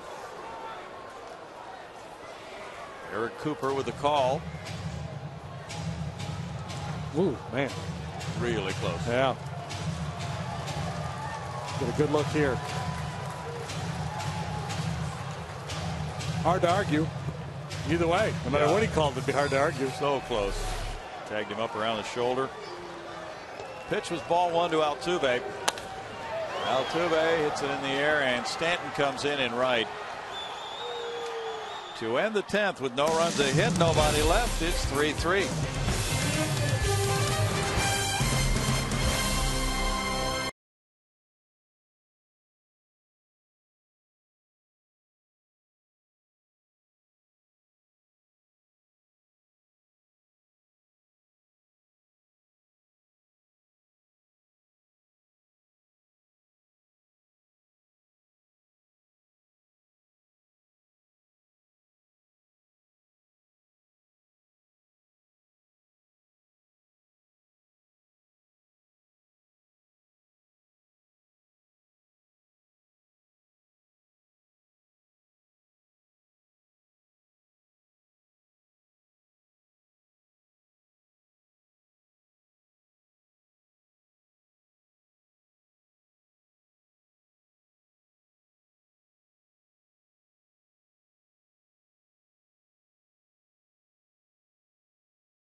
All season long, Jack Link's beef jerky. Feed your wild side. We go to the 11th inning, and 11 was a magic number in 2 of those games in the 3-game series at Miami. The Marlins needed 11 innings to beat the Astros 5-4 in both of those games, the first and third games of the series. Well, they won the first game of this series, and the Astros won last night. So Miami trying to duplicate what happened back in mid-April. David Carpenter has other ideas in the 11th. Well, David Carpenter comes out of that pen for the 12th time. He's got no wins, a loss, and a 2.31 ERA.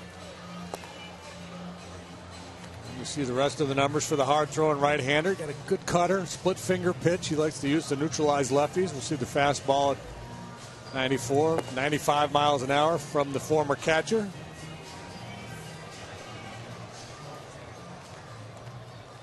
David's had a few days of rest since he pitched 4 days ago against St. Louis. Omar Infante comes out to the on-deck circle. John Buck leads it off here in the 11th inning. Buck is 1 for 4. He drove in a run back in the 4th inning with a single to right. Infante preparing to pinch hit for Heath Bell.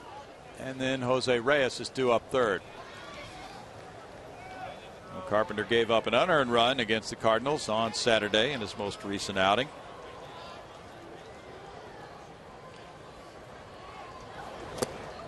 Starts with a slider, yeah, strike one. As is typically the case, the team that comes from behind to tie the game has used more of its resources to get there, and the Astros pretty thin now. Bench has been depleted. Brandon Lyon, Fernando Abad remain in the bullpen.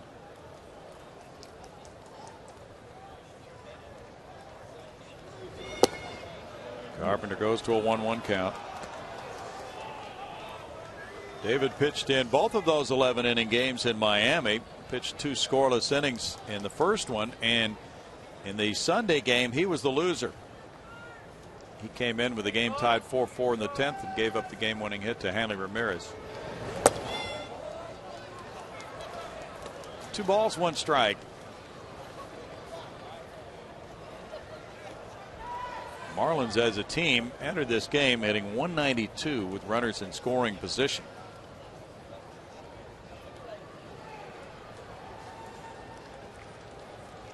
They got an unearned run in the first tonight, and 4 singles gave them 2 more runs in the 4th. And they've been held scoreless since then. It's a 2-ball, 2-strike count. They're averaging about 3.5 runs per game. So it's required very good pitching for them to be 15-15 for the season.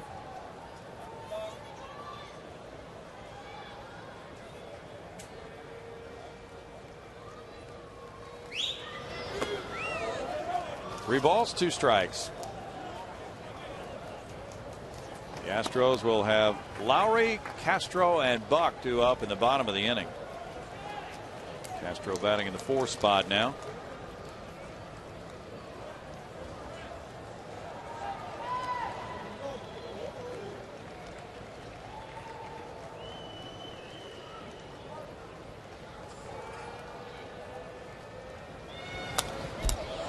Slider foul back. Still a full count to John Buck. Kemmerer, Wyoming, where the deer and the antelope roam. Hey, that's Art Howe country, isn't it? Oh, it is. Oh. I think Art went back for a big homecoming game this year. Big reunion of some sort.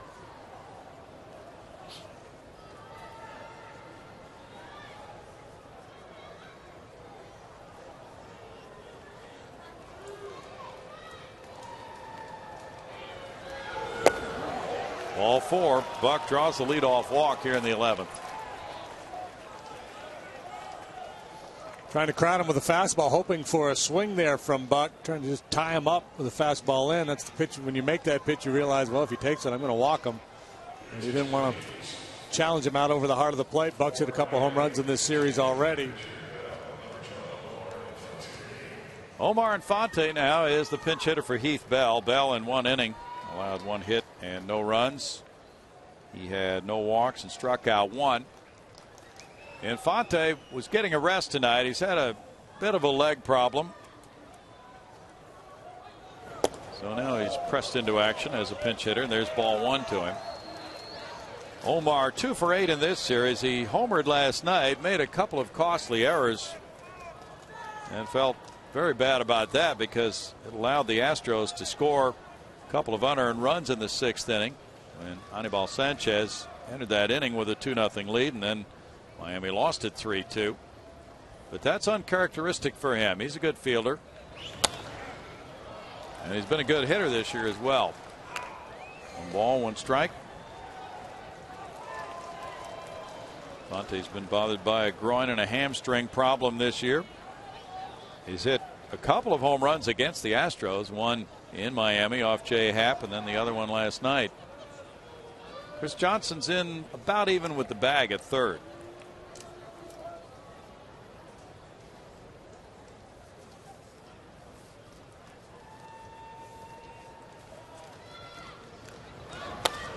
Fonte fouls it back. 309 is his average with 6 home runs and 94 at bats. That gives him a gaudy slugging percentage of .638. Yeah, interesting that Ozzie Guillen's not bunting here. A lot of managers would bunt in this situation, but I guess because Fonte has been so good this year, Ozzie wants him swinging the bat.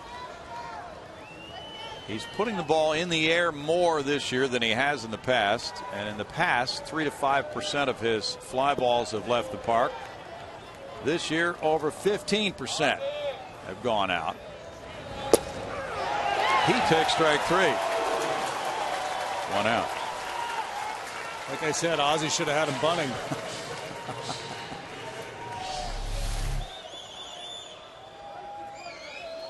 Came right in for the strikeout for Carpenter.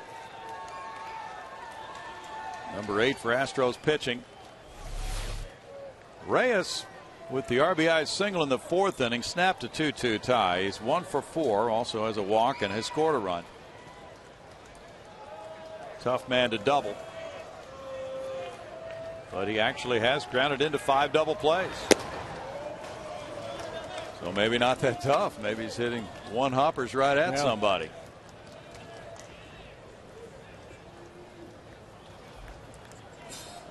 Certainly has the speed to make it difficult, but if you hit the ball sharply right at somebody, it's usually a double play ball in the big leagues. Right there makes it 1-1. Reyes last year scored 101 runs for the Mets as he won the batting title at .337.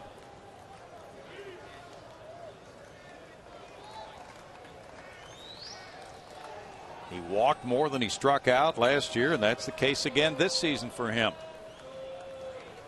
Career .292 hitter. Fouls that one back.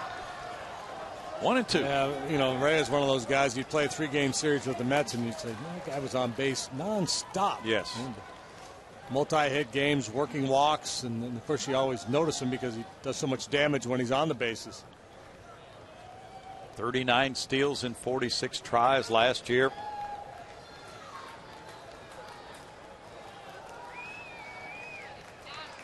Murphy's on deck. In the air, let's see if it's playable for Castro over near the on deck circle, and it's not.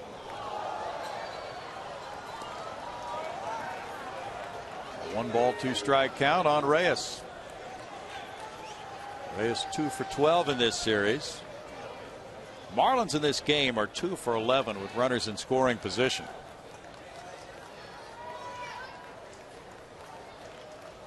They've had 3 walk-off wins, and of course to get one of those you have to be playing at home. Well, 2 of those have come against the Astros in those 11-inning affairs.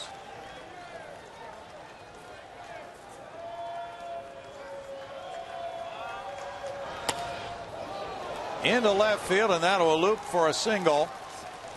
Reyes on the 1-2 pitch gets his 2nd hit of the night. Advancing Buck to second base.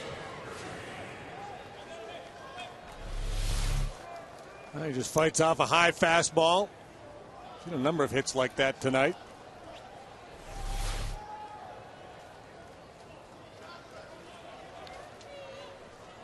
That's 9 hits for the Fish. They've stranded 10.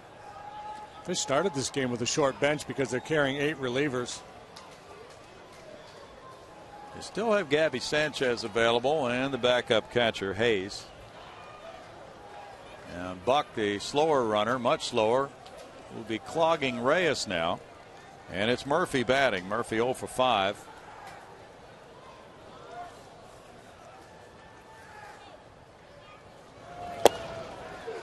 There's strike 1. So the third base coach, Joey Espada, has to really have his P's and Q's down when giving John Buck the go-ahead.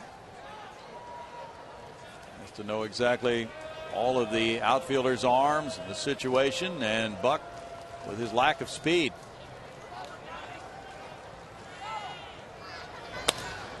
That fly ball goes to left. Travis Buck underneath. 2 outs. And it's Hanley Ramirez. Seems like it always comes down to the star player, doesn't it, with the game on the line? It really does. When Ramirez got that game-winning hit off Carpenter back on April 15th, it was his 4th hit of the night.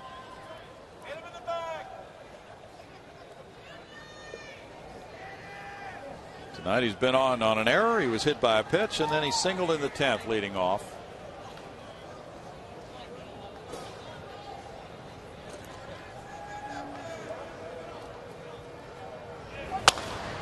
Fly ball left field. Travis Buck in for the catch. That's a big out for David Carpenter and the Astros. It's no runs a hit. 2 men stranded for the Marlins. It's 3-3 in the 11th.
And we see Omar Infante staying into play second base, taking over for Donnie Murphy, who made the second out in the top of the 11th inning.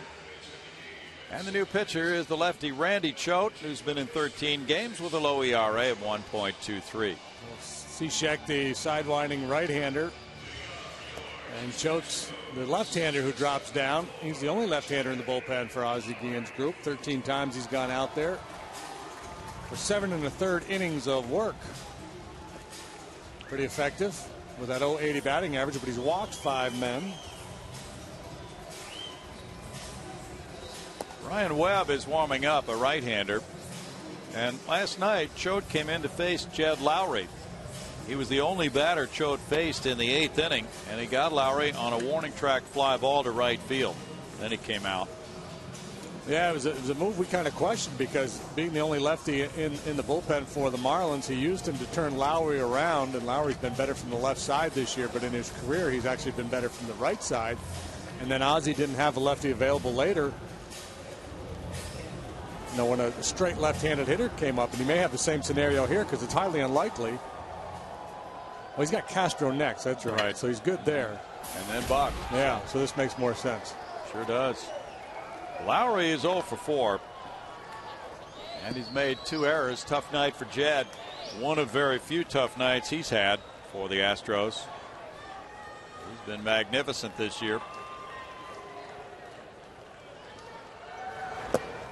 Looking at ball 1. Choate's salty. He's been around a long time. Webb getting loose, but with Castro and Buck, both left-handed hitters, 2 up, Ozzie Guillen can be assured of having percentages his way after this batter, Lowry, if he stays with Choate, because Brad Mills is out of pinch hitters. Yeah. I guess Webb's getting ready for CJ. Yeah. 1-1. And if this game wears on, we'll be thinking about starting pitchers who could pinch hit for Houston. Or pinch pitch, for that matter. Well, you could have something there. You're right. Day off coming tomorrow. Who's left out there? Brandon? Yeah. And Brandon's pitched 3 days in a row. Yeah. Oh, Fernando Abad's out there, too. Abad's left, yeah. 2 balls, 1 strike. So the Astros very happy they made that exchange, bringing Reiner Cruz off the disabled list tonight and sending an Arie Rodriguez back to AAA Oklahoma City after his start last night. Out to right center field. And that's in for a hit. Bonifacio will hold him to a single. Lowry leads it off here in the 11th inning with his first hit of the night. Well, they're playing no doubles. Baseball's version of the prevent defense. If they're playing their normal depth, that's a can of corn for Bonifacio out there. But as deep as he was, not able to come in and make a play, had to retreat to play it on the hop. Jason Castro, the batter. We'll see if he's bunting here. Castro, a .231 hitter, has no homers, 7 runs batted in, 1 sacrifice bunt.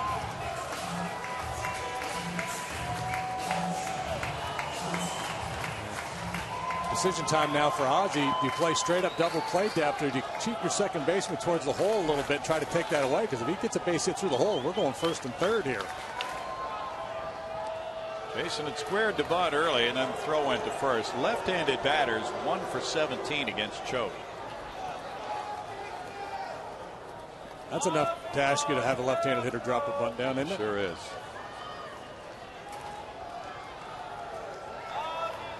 Travis Buck on deck. And another throw on Lowry. Lowry's 1 for 1 in steals.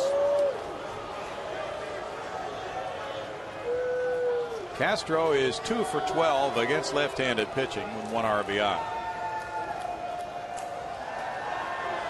And of course, he missed all last year.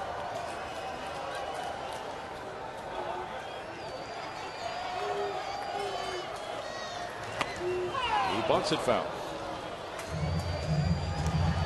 A little late getting squared around there. I don't think you really need to worry too much about trying to deceive anything here. If you're up here to sacrifice, go ahead and square around a little earlier and get set.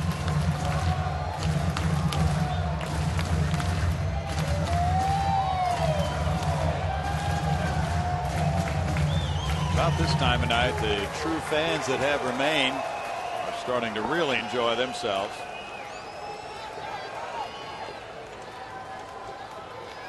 Not that people who had to leave are not good baseball fans. Some people have to go to work early in the morning. Yeah, these are just a bunch of unemployed people left now. Was it Lee Ely in Chicago years ago? Yeah, he got into trouble tired with of the that. Cub fans. Oh, any of these people work for a living? Come out here every day and abuse me.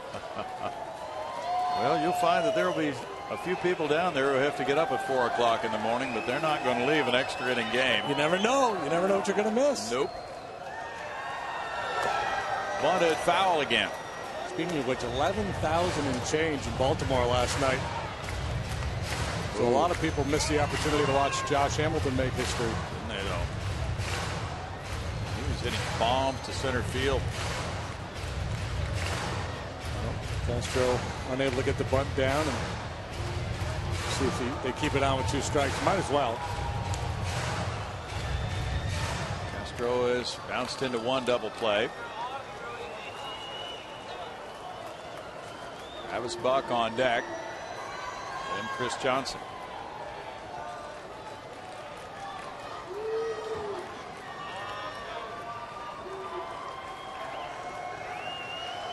Nope. He checked his swing. The appeal goes down to third base. Marty Foster with the call. Jason's got a good eye. He's capable of working his way back into the count here. Laid off a borderline slider there just off the outside edge. Qualifies as a good take.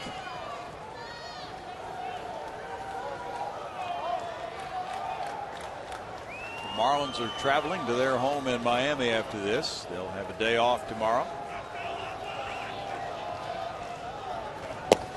And a strikeout. 1 out. Strikeout number 9 for Marlins pitchers. Tough assignment for a left-handed hitter off Choate with that delivery and sweep this breaking ball across the plate.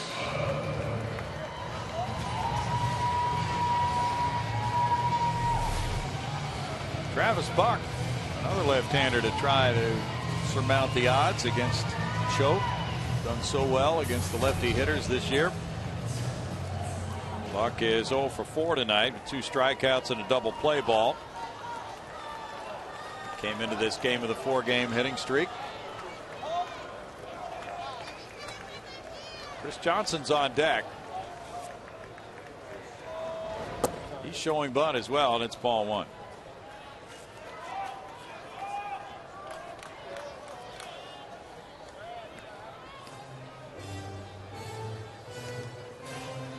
Travis 1 for 4 against lefty pitching this season.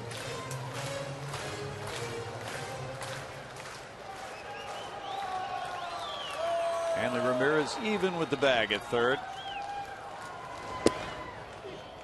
Strike call evens the count at 1-1. Randy Choate, 36 years old. He appeared in 54 games last year. Last year, left-handed hitters hit 145 against him. But in 54 games, he totaled 24 innings. May be the ultimate loogie. And who doesn't want to be the ultimate loogie? Oh, yeah. That's a strike on appeal to Foster, and it's 1-2 now. Lefty, 1 out only guy. That's good stuff. Loogie. Trevor Miller. Where's he at? Is he still playing? He shut it down. I haven't heard his name. He was in camp with somebody. The Cubs. Okay. I don't think he's on the Cubs. But he was in spring training with them. Buck is down on strikes. That's 2 outs. And now Choate left in to perform his specialty, get left-handed hitters out. He's going to be taken out of this game. He got 2 key outs after Lowry's hit. Now he's coming out. Chris Johnson will be the batter, and Guillen wants to go the other way with a right-hander. Webb has been warming up. That's it for Choate. Here in the 11th inning, it's 3-3. Back in a moment.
Park in Houston. Pitcher number 6 for the Marlins is Ryan Webb.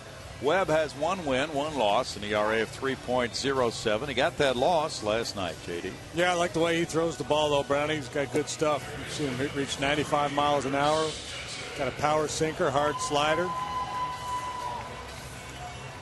Good-looking young pitcher. Big guy, what, about 6'7"? He's listed at 6'6". And last night came in with a game tied 2-2 in the 8th inning. There were 2 outs when Travis Buck singled. Then Brian Bogusevic had the pinch RBI double. Off the wall and left, and the Astros won it 3-2 and tagged him with a loss. He got the win against the Astros in the 11-inning Miami 5-4 win in Miami on April 13th, and he's had another scoreless outing against Houston as well. Just keep the line moving here. CJ got Brian Bogusevic, last night's hero, on deck. Heck, tonight's hero too. True. To this point in the ball game. Yeah. He's the reason why we're here. He tied it with a 2-out, 2-strike, 9th-inning single. Johnson had provided run number 2 for the Astros with a 2nd-inning homer. He also has 2 walks tonight. And he looks to strike one. Well, as effective as Choate was against left-handed hitters, Webb is just about that effective against right-handed batters. They are hitting .097 against Ryan Webb, 3 for 31 with 1 homer.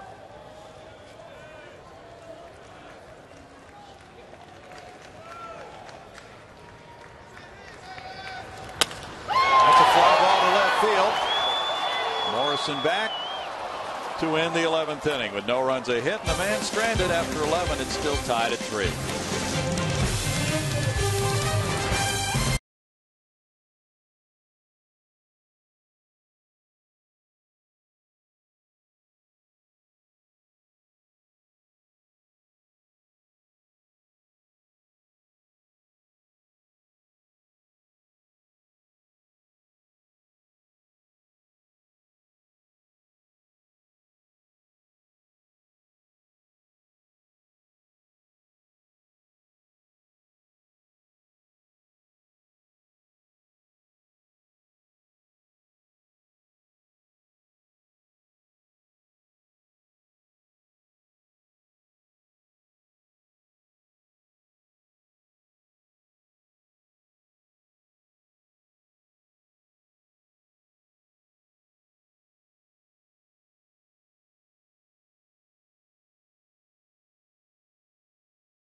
Two errors for the Astros, 1 for the Marlins. This game moves to the 12th inning.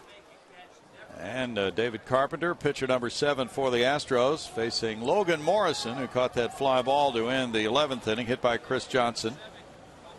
Morrison is 1 for 4 with a walk.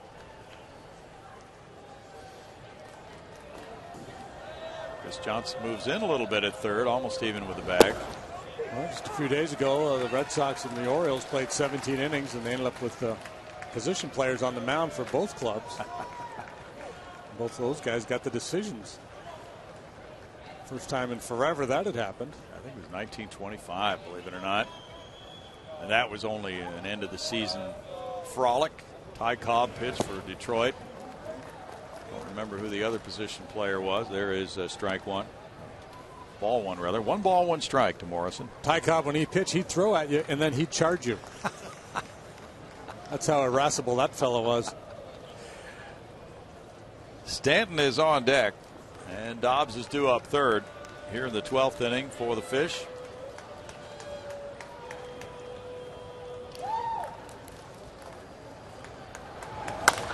That's laced into right field. Morrison aboard with hit number 2 of the night for him. Morrison has not attempted a steal this year. Like a change up there from David Carpenter. That's a pitch that's kind of in development for him. A little bit off of his fastball, but it kind of stayed in the zone. Good swing by Morrison.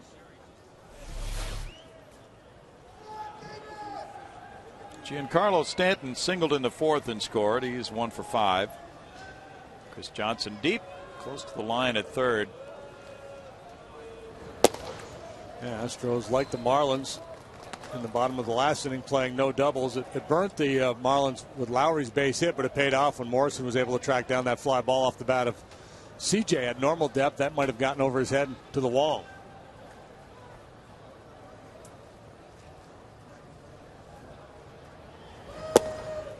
It's on the corner for a strike. 1-1 for David Carpenter.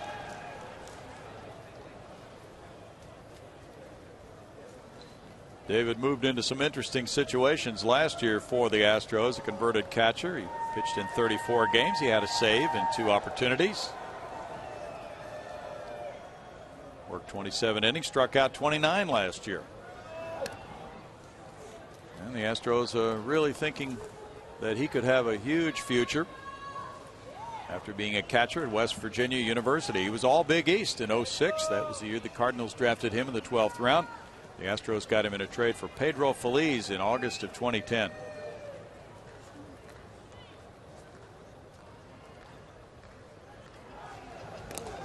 And there's another throw over to Matt Downs at first. And Jeff Luhnow drafted him, and Jeff Luhnow is the one that told him, hey, we're going to make you a pitcher. Carpenter initially balked at it. And after some gentle persuasion, he bought in. And didn't take all that long to get to the big leagues. There's a swing by Stanton, and it's a 1-ball, 2-strike count. He did not come close to that pitch.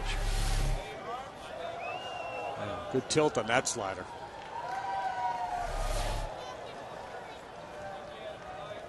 That's been a developing pitch for him, and last year it came a long way. Dobbs on deck. Good block there by Castro. Don't want to give any cheap bases away here.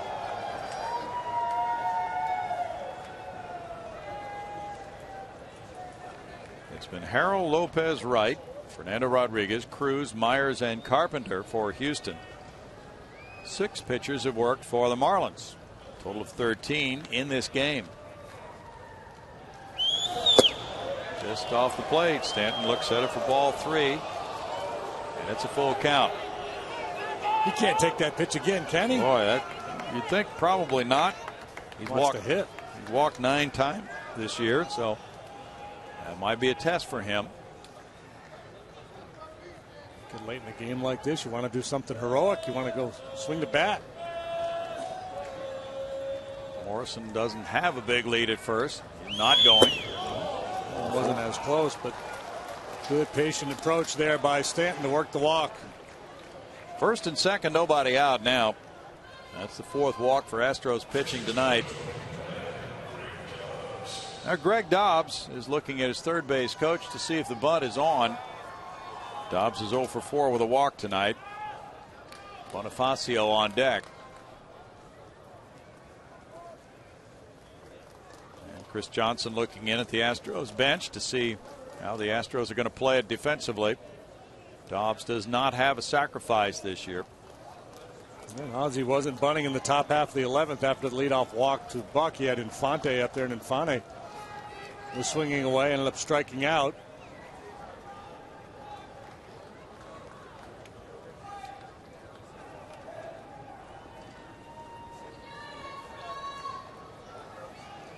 Lowry's trying to cut into Morrison's lead there, keep him close at second base.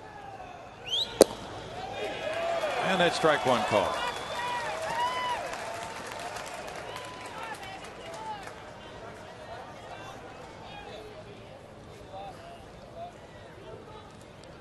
Ten hits for the Marlins, 8 for the Astros. Miami rather, has stranded 12. Bonifacio and Jose Reyes, the only position players on the Marlin rosters who have put down sacrifice bunts so far this year. Interesting. You get the sense that Ozzie just doesn't buy into the bunting game. Well, it's used a lot more sparingly in the American League, but that may not be the reason.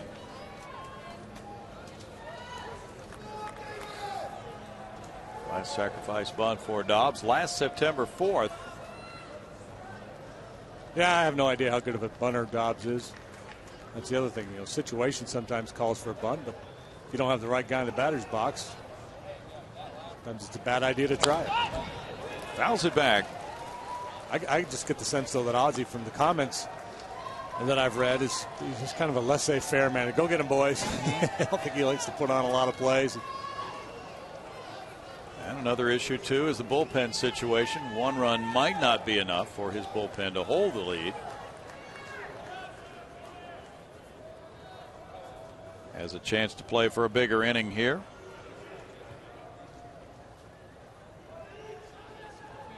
Some managers would say if you can get the bunt down and advance those 2 runners into scoring position, that's a good play. Ground ball. Downs going to the shortstop. Lowry returning to the pitcher, covering safe at first, over to Carpenter. And it's first and third, 1 out. As the 3-6 play forces Stanton. Again, a good aggressive play here by Matt Downs. Tough throw to make, but he was able to thread the needle over the shoulder of Stanton. The return throw just a little bit late. Let's watch the footwork here, David. Yeah, he did not have the foot on the bag. He was trying to switch feet. So it's first and third, and now Brad Mills is coming out. The infielders were moving in. Bonifacio, the batter. And now clearly you've got up there a guy who can really handle the bat. A very good bunter.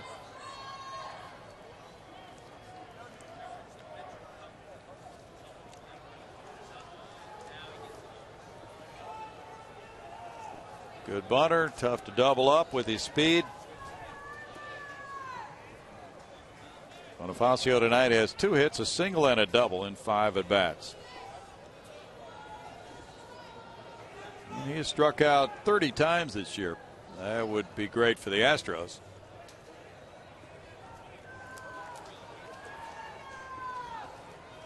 John Buck's on deck. Backup catcher Brett Hayes remains available on the bench for Ozzie again, as well as Gabby Sanchez, the first baseman. Let's go to Art Howe. Art? Yeah, I'm sure that meeting, Brad went out there to discuss whether they're interested in putting this guy on and trying to get 2 with Buck, because it's going to be tough to get 2 with him, and obviously they're bringing the infield in. They don't think they're going to be able to turn 2 probably, and they're just going to come home and try to get the force out. Good perspective on that. Thanks, Art, for your thinking. Always helps to have a manager. There it is, strike 1 to advise us. Try to beat him with good fastballs here. Yeah, Bonifacio's too fast. In the situation earlier, they were kind of hedging their bets. They were in, but not all the way in. Where they, with the right ball, you might be able to turn 2. You can't afford to play it that way here.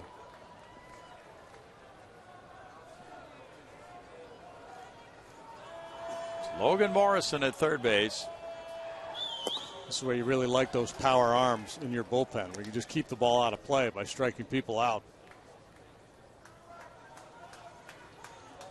1-1 to Bonifacio, who was signed as a free agent by Arizona in 2001. And he was traded to Washington. Marlins got him in a deal after the 2008 season.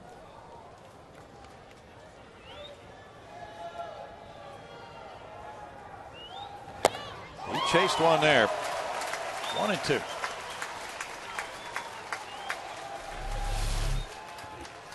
Overly anxious. Another fish chasing the bait. Carpenter would love to have a repeat of that. Get out number 2 without any runners moving, and move on to John Buck.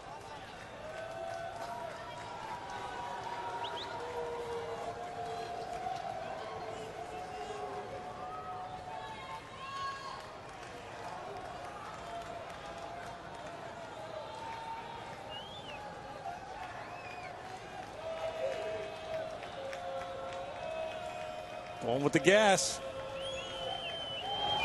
And he got him on strikes.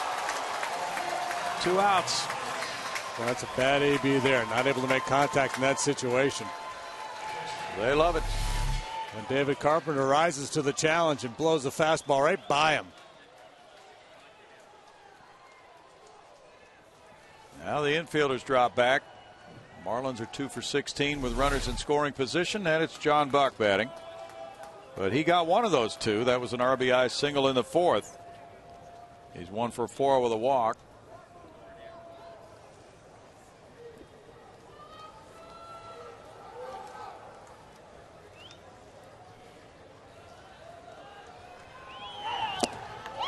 Strike to Buck.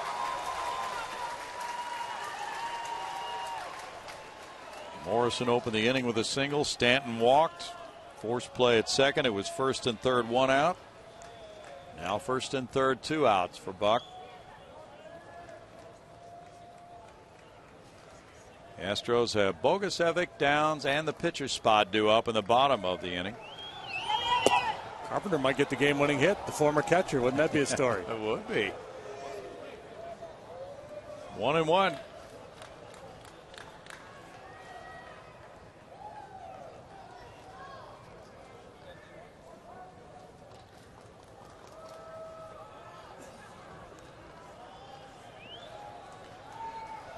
Marlins had a 7-game winning streak until they lost last night by 1. He lays off, and it's ball 2 to Buck. 37 pitches for David Carpenter. Headed for Pittsburgh tomorrow. He won't be too far from home. Morgantown. Last year he had 28 straight scoreless appearances for the Astros. Pitched at 3 different levels: AA Corpus Christi, AAA Oklahoma City, and 34 games for Houston. Fastball foul back. Pretty good swing there by Buck. Buck's got to be gassed catching this entire game. You bet. And all 3 games in this series. Ouch. Astro.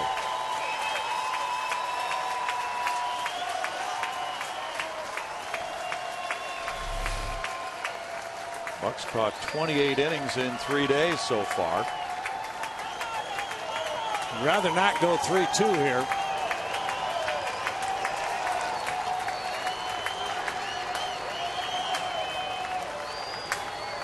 Infante's on deck. He is a 3-2. Marlin hitter's seeing that slider out of his hand pretty well. He saw it with Stanton and now Buck, not chasing that slider. Really not much of a flinch at all from Buck. Well, the old adage is if you're going to throw a 3-2, you have to be willing to throw it 3-2. You don't want to become predictable. That doesn't mean you have to throw it.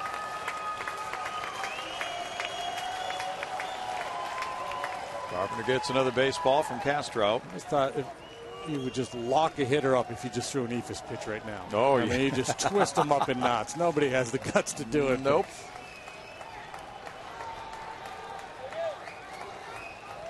Dobbs the runner at first, not being held on by Mad Downs. He'll take off on the 3-2 with 2 outs. And it's ball 4 to load the bases. Not close, and Buck takes the stroll. His second in as many innings to bring up Infante. Yeah, I think, Carpenter got himself into a little bit of a bind there by missing with the 2-2 slider where he felt like he had to come fastball, but reached back for a little something extra and misfired.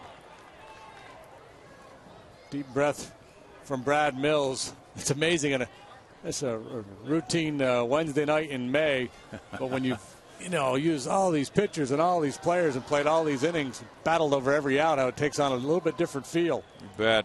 There's a lot invested in this game. Infante's the batter. He struck out looking in the 11th. Last night's GOAT for the Marlins, trying to be a hero. And that's strike 1 as he looks at the slider. The old effective first pitch cement mixer. Bases loaded, 2 outs. Infante drove in 49 last year, 254, his lifetime bases loaded batting average. Fastball foul, and it's 0-2.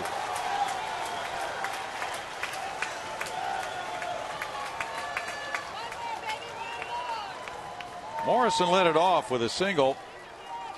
Dobbs reached on the fielder's choice, has advanced to second. Buck drew a walk.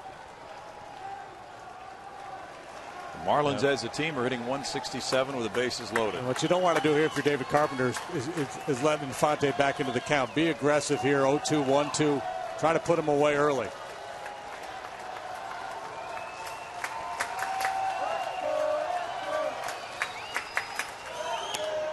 Popped up out of play.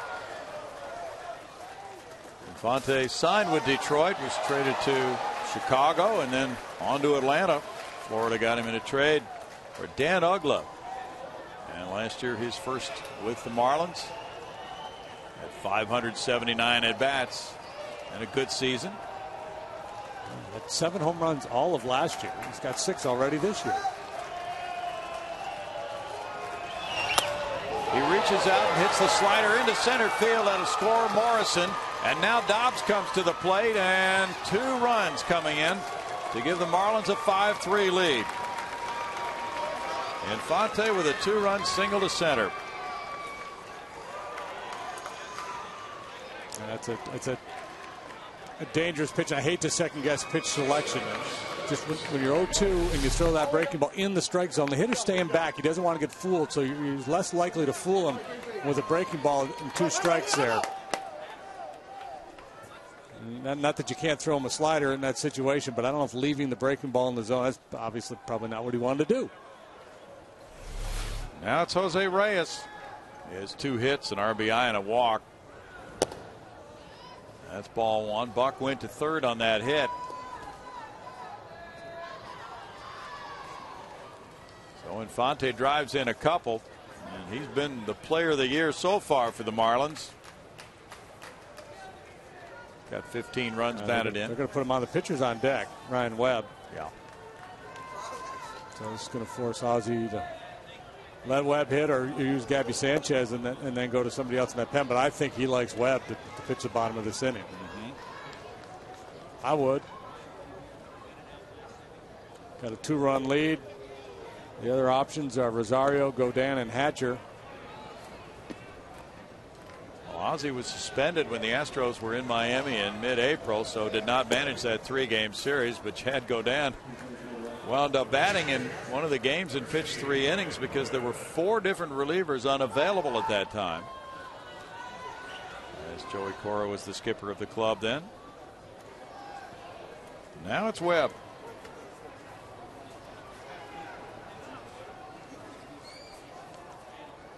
Webb does not have a plate appearance this season.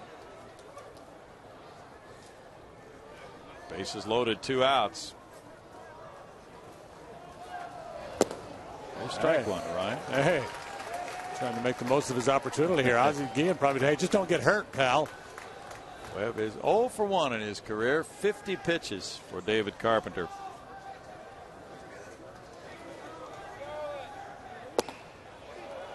In there for a strike.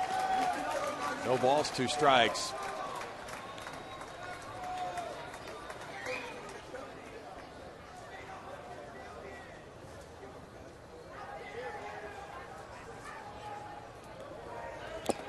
And Webb is down on strikes on the foul tip. But the Marlins snap the tie with 2 runs scoring on 2 hits. And they lead it 5-3 in the 12th.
The 3. Now Webb comes back out. He made the last out as he struck out with the bases loaded.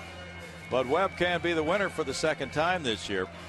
And he will be facing Bogusevic, then Downs, and then we'll have to see who hits in the pitcher's spot. Saw a shot of Jay Happ in the dugout with a helmet on. So Jay would be pinch hitting potentially for Carpenter. Jay is 2 for 10 with an RBI. There's Jay getting ready for a pinch hit appearance. Bogusevic tied the game in the 9th inning with 2 outs, 2 strikes. He singled to left field. He's 1 for 4. Now trying to start something with the Marlins up by a couple. Ryan Webb won the 11 inning game in Miami. Then he lost last night, so he could wind up with 3 decisions in 4 games against the Astros this year. And he's not pitched previously any longer than 1 inning at a time. Came in to get Johnson in the 11th. There's ball 1. Randy Choate in 2/3 of an inning, allowed 1 hit, no runs. He had 2 strikeouts. And then with Lowry at first, Webb got Johnson to end the 11th. That one comes in for a strike, and it's a 1-ball, 1-strike count. Well, the ideal situation here, have a couple of guys reach and let Happ come up and drop down a bunt, push 2 into scoring position. That would be ideal, and then Schaefer would follow. Now Bogusevic is taken, and it goes to 2-1 in the count.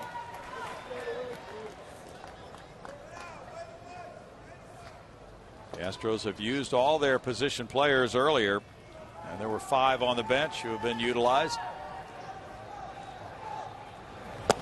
Ooh, boy, that was nasty. 2-2.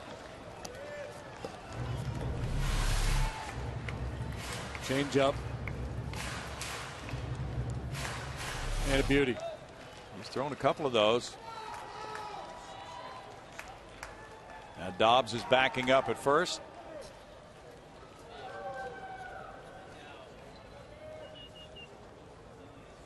Could use Webb as your closer if you're Ozzie, but he may be too valuable for that. Maybe a guy come in the 7th inning with a couple men on base and get you out of that pickle. That's a good point. Now 3-2. Good job by Bogey there, laying off that one. Yes, it was. He throws you the 85-mile-an-hour changeup, then he throws you the 95-mile-an-hour sinker. Same arm action, same slot. One spirited fan remains. Yes. Rising above the crowd to voice her opinion. Bogusevic hits a high chop. Infante on over to Dobbs. 1 out. Matt Downs with his first at bat of the night, grounded out in the 9th inning. Pinch hitting, and now around for the 2nd time, trying to spark what could be a 12th inning rally that the Astros hope will at least push this game on to another inning. And Jay Happ comes out to the on deck circle.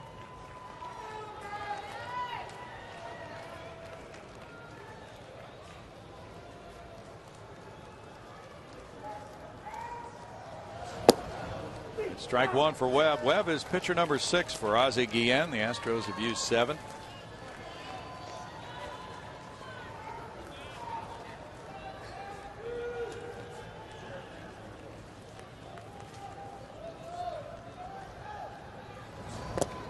Webb bounces that breaking ball. Last year he spent some time on the shelf with right shoulder inflammation, but still pitched in 53 games. You know, last couple nights we've played quick ball games, and I've been able to listen on the radio on the way home to the Dodger-Giant game, to Vin Scully, you know, because Vin does the first 3 innings on radio. These West Coast games might be over by the time we finish up here. It could be. Line shot right field. Stanton. Get in the lights. 2 outs. Well, one thing that was interesting about last night's Dodger game was they had runners at first and second. Nobody out late in the game, and Juan Uribe up there trying to bunt. He hadn't had a sacrifice bunt in about 2 years, and he bunted into a double play. Bunted right in front of the plate. The catcher Started a double play. Well, that's what I was talking about earlier. You know, sometimes the situation calls for it, but if you don't have the right personnel, why bother? Well, here you go, Jay. He's pinch hit before. He's Last 0 chance. for 1. 100 career average with a homer. Schaefer's on deck. Jay this season 2 for 10. He looks at ball 1. He pinch hit against the Pirates last July 17th. Bud Norris would be another candidate. Bud's 2 for 11 hitting this year. Strike, and it's 1-1. I'm trying to think what would be the the equivalent in other sports to come back from this situation. Oh, 4th and 30 at your 3-yard line. maybe. Time 3 seconds on the clock. Yeah, dire straits. 2 outs, nobody on, trailing by 2 in the 12th with the pitcher pinch hitting. But we've talked about it forever. The Hap game. You remember the Hap game? Oh, it happens.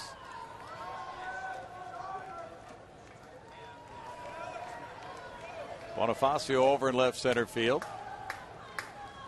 Bullpen action for the Astros. Hap takes a cut. Foul. Jay. Yeah. 2-2.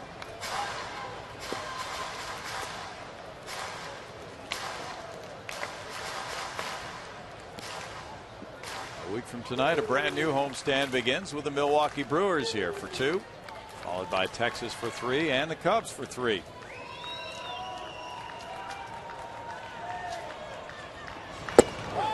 Hap looks at strike 3, and the Marlins take this one to grab 2 of 3 in this series.